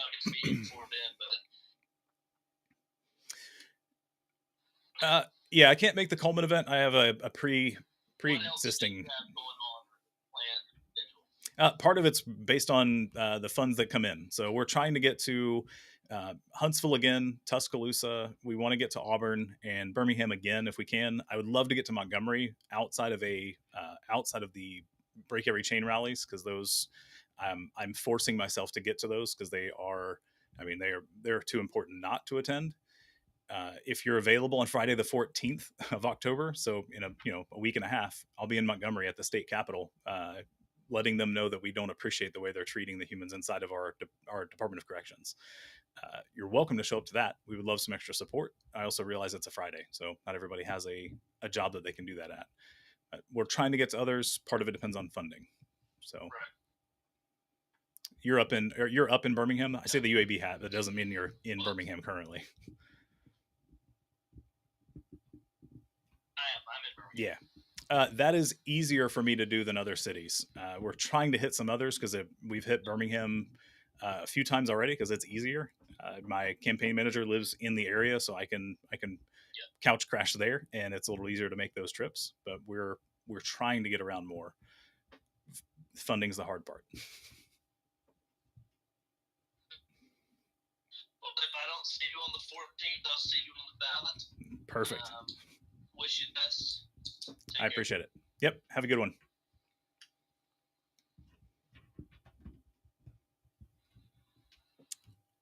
Let's see. I don't know if you. There we go. Making sure I disconnected him. All right.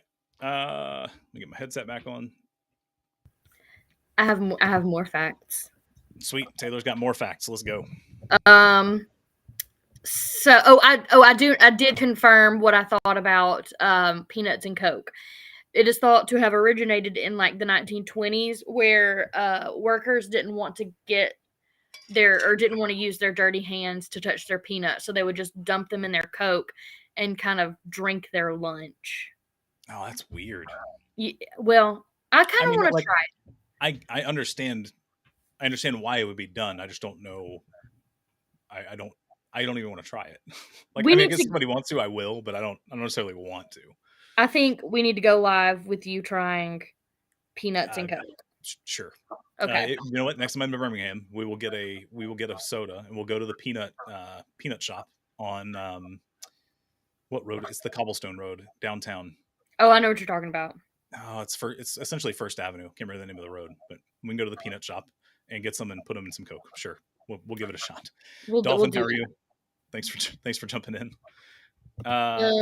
So we're talking about interesting facts of Alabama, by the way. So if you have some, put them in the chat. If you are just joining, we would love a donation. The whole point of this is a fundraiser. So we're trying to raise funds so we can continue to travel and go across the state and meet people. And that's the whole point. So link in bio, donate to campaign.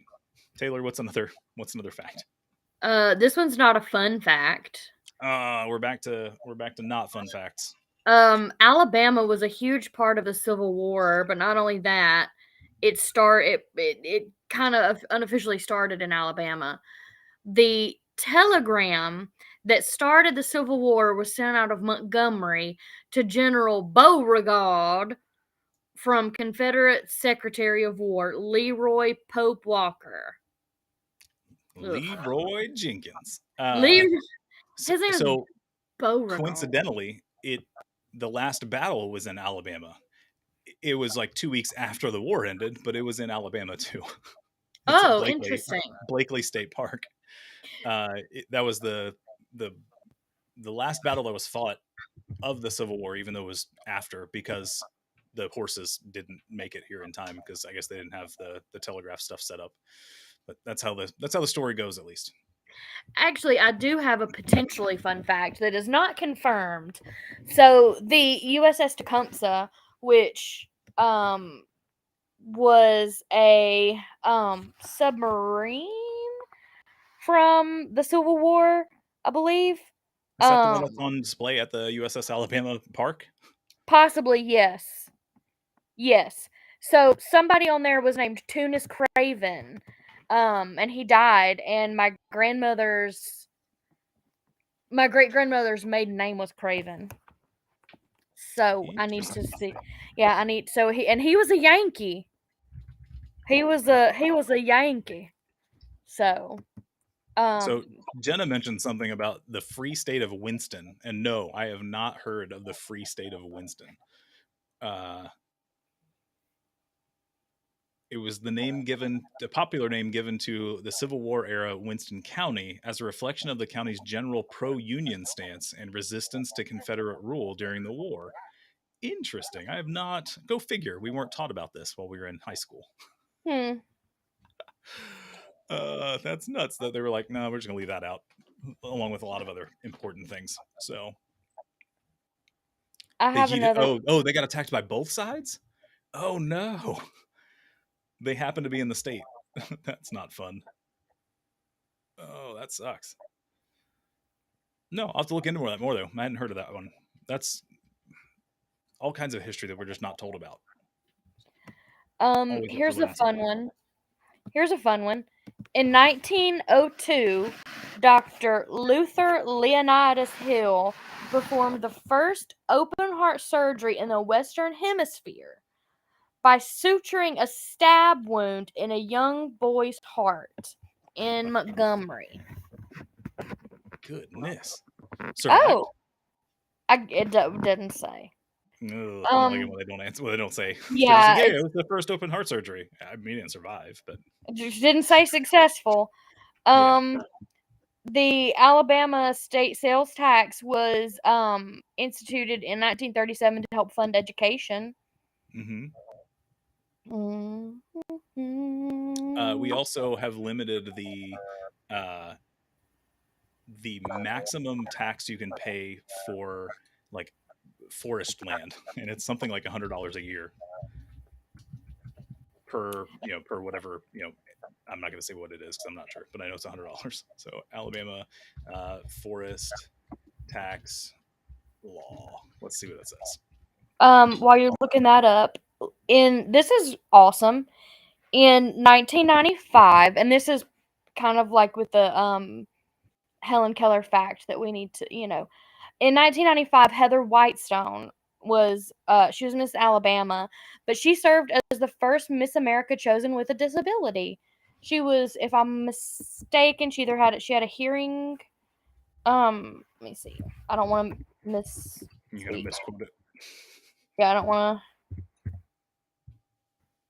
I don't know if she was deaf or if she just had a Oh, she had lost most of her hearing at 18 months. So yeah, she was the first deaf Miss America. And she's from Huh. Alabama. What year was that? 95. Okay. I'm trying to find where it Oh, is. she's on stage doing the I love you sign. And she did ballet, I think. Yeah, she did ballet. That's so cool. 20 years ago, Alabama's Heather Whitestone made history. See, Alabama isn't the worst. No, I mean we have NASA stuff here. It's all good. Yeah, Huntsville, it's the first, that's where, um, the first rocket was built that took somebody to the moon. Yes. Yeehaw. Yeah, Alabama Uh, workers built the first rocket to put humans on the moon. Possum, you picked up stickers at Red Cat? Wow, I don't even know who Red Cat is, so that's really cool. I don't know who Red Cat Coffee is. I will have to stop there next time I'm in Birmingham. I wonder if that's Tim. Well, it If Tim should. gave He may have passed them out to him. We've got a buddy who he owns Punch Love Coffee, so he would have. He has stickers, but I don't know where Red Cat is. I'll have to check that out. I need to ping Tim and ask him if it was him, and then thank him. Oh, Tallulah Bankhead lived in Jasper for a while. The namesake for the Bankhead Tunnel in Mobile. She was born in Huntsville in 1902 and died in 1968. I don't know if she's the namesake for the Bankhead Tunnel, but yeah, she lived in Jasper.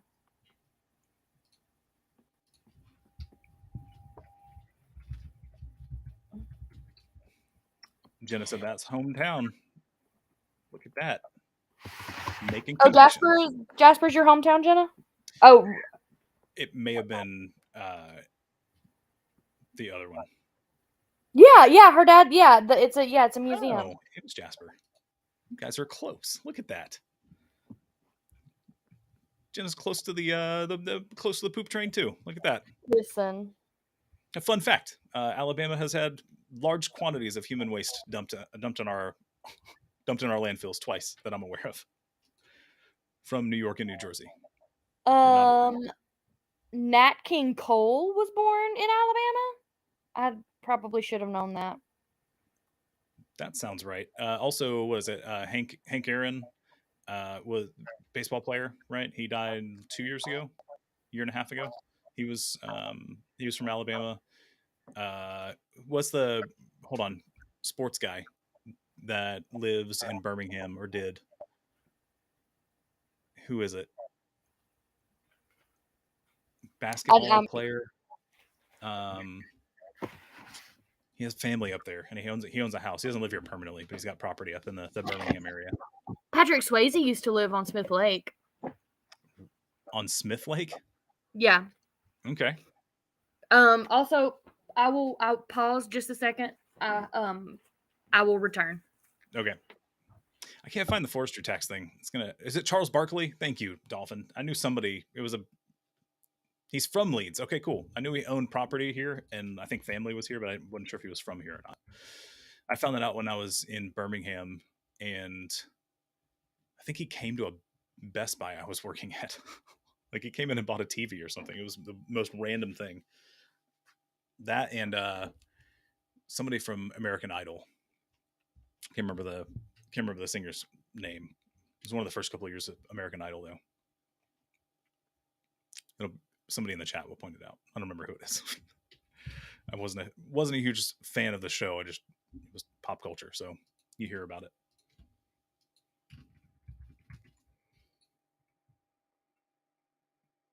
All right, so we are winding down at this point. It's 9:36. We're planning on streaming till about 10. Taylor Hicks, that may have been Taylor Hicks. It doesn't sound right. It was from that same time period, but I don't know that it was Taylor Hicks. Who else? I can't remember. Doesn't matter. Just random facts. It didn't really matter. So we've got about 25 minutes or so. I am tempted to restart the TikTok stream real quick to see if we can get some random people to jump in. Would you guys be willing to jump back in if I restart the TikTok stream to see if it gets an influx of people for the last like 20 minutes? Put it in the chat. Ruben Stuttered. That's who it was. It was Ruben Stuttered. That's what I was thinking of.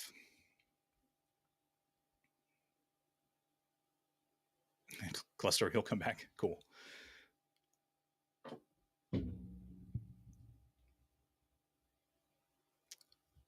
I think I'm going to restart it just to see what happens. So I am coming back. I'm going to restart TikTok. The rest of the platforms are still going, but I'm going to restart TikTok real quick. We'll see if we can trick the algorithm for the last 20 minutes. Riley, I'm coming back. Hold on. I got to end it first. All right. So that should come back shortly. Looks like we still got people on Facebook and Twitch. Thanks for hanging out. Thanks for being here. And let's see if we can get this. Let's see if we can go live again.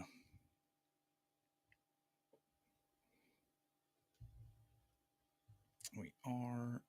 I don't know what is up with this filter. We don't want to smooth anything. I feel like TikTok has some kind of filter on my face, and I am not a fan, but I can't turn it off.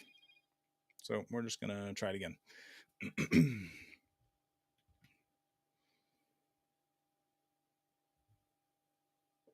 Effects, background, this, and welcome back.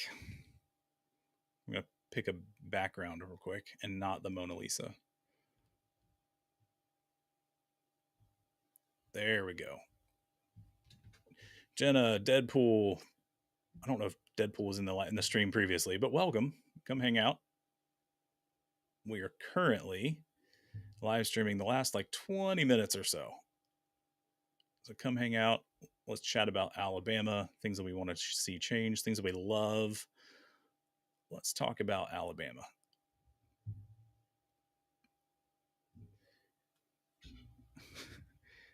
Ziltoid. Nice. All right. So we got about 20 minutes. We're going to hang out.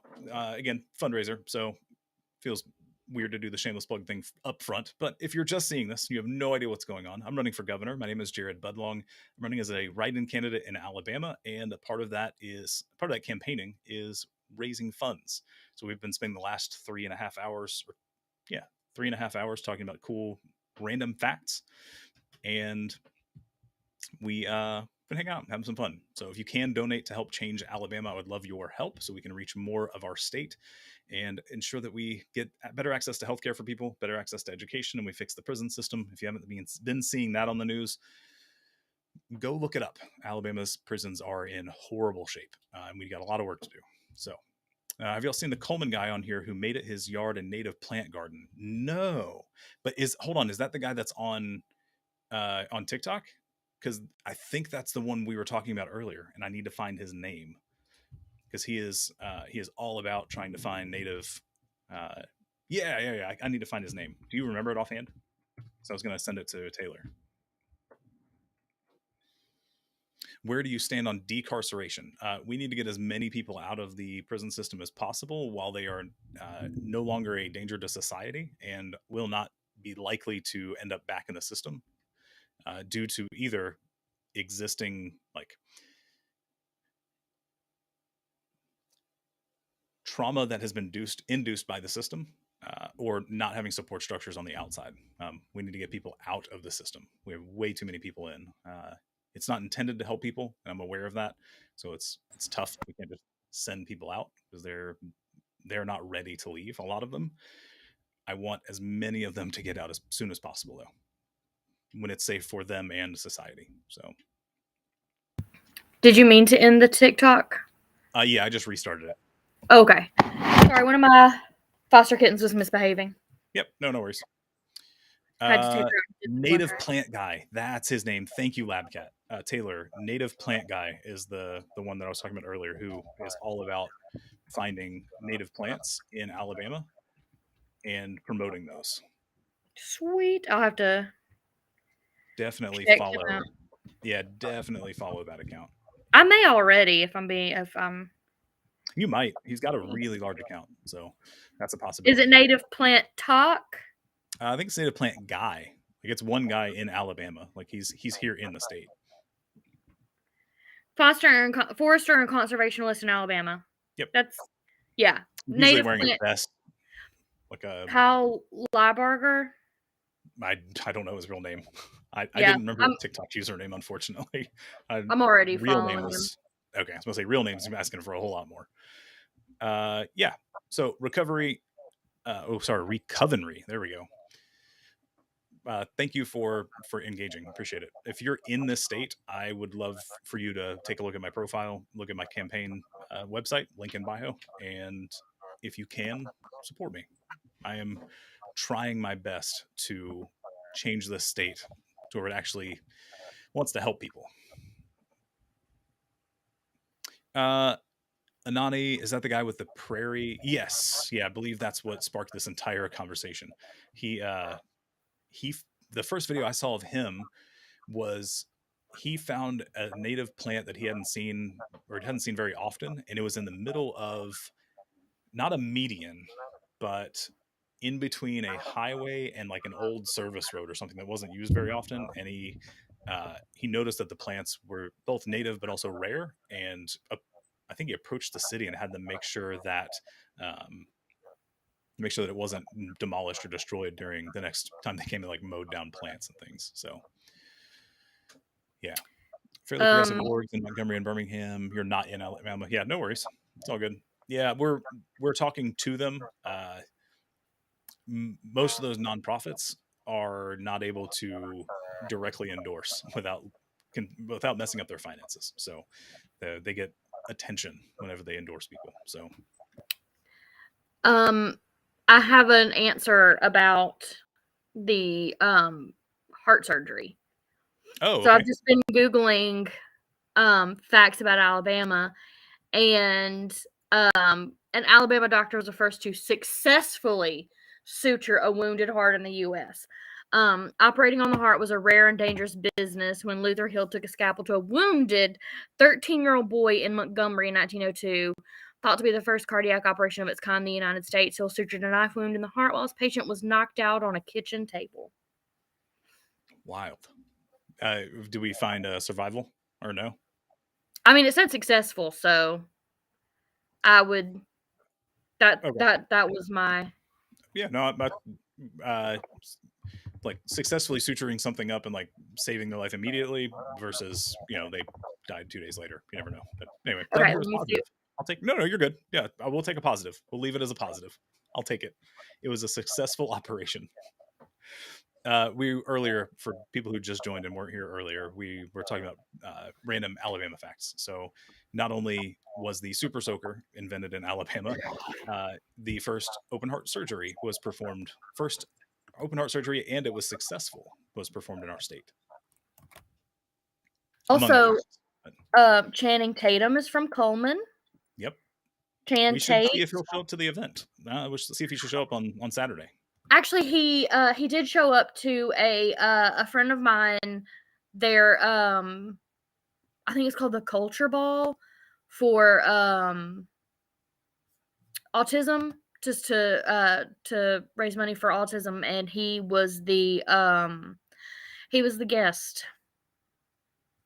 Oh, cool! There. Not like an MC, but he was there as the Yeah. the attention getter, right? Yeah. Yeah. Also, I do want to say that, although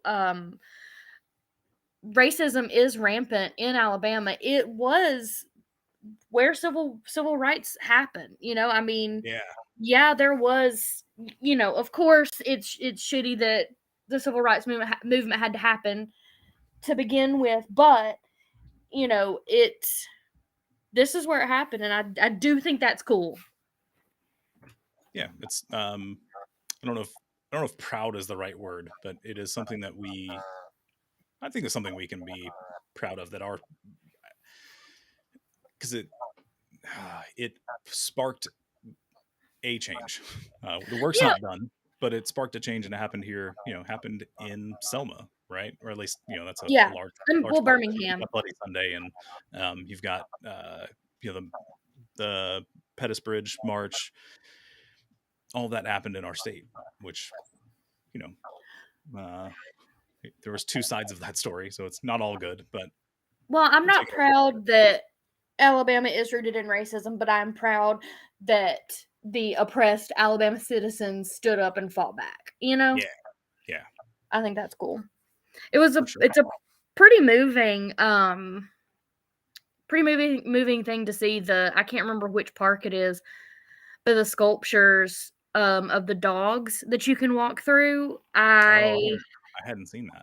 Yeah, it's really moving, because when back in 2016, the Women's March, we did the one in Birmingham. We followed Martin Luther King's route through Birmingham, and it started and ended at the park.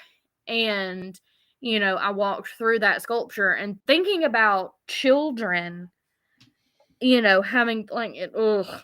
Yeah, water hoses and German shepherds. Yeah, there's also in Montgomery, if nobody's been, there's a museum and a monument put up by the Equal Justice Initiative. If you guys haven't heard of it or haven't been there, look it up and go. Prepare a couple hours, because it's something you want to sit with. You don't want to rush through it, but it's eye-opening. Is probably, it's tangible. Like the monument has a roughly coffin-sized metal box that has been engraved with all of the names of anyone who we knew was lynched in every county. So they have one for every county, and the idea, because I don't know how many people have taken them up on it, but the idea is they made two. One stays at the monument in Montgomery, and one will be shipped to the county when they make an effort to recognize and undo the harm that was done. So they actually have one that they can send for any county that takes them up on the offer. I don't know how many have been taken up on, or how many have taken up on that offer, but it's tough, because you start walking next to them, and it eventually goes downhill, and you end up walking under them. So it's just these hanging metal coffin-sized boxes with a lot of names on them, and it is not all of them because we don't know all of them. So if you haven't been, please do. Depending on your history, be mentally prepared because it is not an easy thing to walk through. Uh, there was one really neat story I remember from the museum though. So there's the monument, which is the outdoor walkthrough, spend as much time as you want. The museum is partially interactive. It's not interactive in that way. There's a couple things like you can pick up a headset and hear stories of people that are incarcerated, but they're they have a wall of dirt that has been collected from sites of lynchings, and they went and actually collected the dirt, put it in a jar, and put it up on a wall. And one of the really cool stories was while they were collecting the dirt, there was just some random field. So they showed up and started collecting dirt, and this old beat up truck drove up, and a good old country boy showed up, step out of the truck, and the person collecting the dirt was concerned, to say the least, because they just showed up to collect some dirt. And after explaining why they were there, like the guy that got out of the truck broke down and asked to help, because he said, man, this farm or this land's been in my generations or been in my family for generations. So, it's, while we don't have proof, it's likely that my family either participated or instigated this event. So he, showing some, I guess, solidarity is probably the right word, helped collect the dirt that ended up going in the museum that's in Montgomery. So there's some healing that was done there, which was kind of cool. So anywho, that's in Montgomery. So I may make some time on Friday, October 14th. We are their voices here. One of the organizers for the event on October 14th. If you can make it to Montgomery from 9 a.m. to 1 p.m. on October 14th, please do, and show your support for both those who are incarcerated and going through some unimaginable conditions, probably the best word for it, and their loved ones, like we are their voices. Come show up and show some solidarity for everybody who's going through that, and then realize that we're all literally one law away from being in that situation. We can all be a criminal. It's not hard. You just have to do a crime and Wrestle a bear. Yeah, go wrestle a bear. That's a Class B felony, by the way, or Class B. Is it a felony? Felony. Yeah. Class B felony to wrestle a bear in our state. So don't do that. For a lot of reasons, it's a bad idea. That's why it's a Class B felony. Show up. The conditions inside the prison are bad, like beyond bad, but it's also about why we have so many people inside and why we have people who come back regularly into the system. The recidivism rate, we've got to fight that as well. It's a legislative problem. That's something I can't fix, but I will stand with everybody and say, hey, this affects all of us and we should fix it. So October 14th, 9 to 1, Montgomery, in front of the state capitol, because I don't think I said that this time. Show up, show some support, and post about it on social media. I wish that it didn't take public pressure to have people be a better human. But right now it seems like that's what it takes at times. So keep spreading the word. Public pressure should not be what gets somebody adequate medical care. Yeah, medical care, food. I mean, not getting a rat inside of a brown bag for lunch, like, basic human needs. Let's meet those and let's do better. I guess the phrase that should be lived by most people. Just do better. I know our state can, because it can't. I can't say it can't get much worse, because it could. It's been worse. That just shows me we have a lot we can do. So we can do a lot better. And together we can do that. But only if we work together to make that happen. So, all right. I I think we only have like 5 minutes left. So I'm going to leave it open for a couple minutes for people to ask questions if you got them. I think everybody on the other platforms is out. There's somebody on Twitch, but you haven't commented. Twitch, hi. You're still hanging out, and I appreciate it. I'm going to end the stream shortly. Ghost with the most, how are you?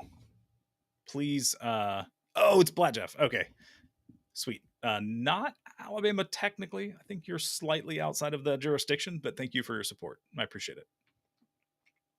I think I'm going to end the live is what I was going to say. So thank you for your support. Thank you for watching.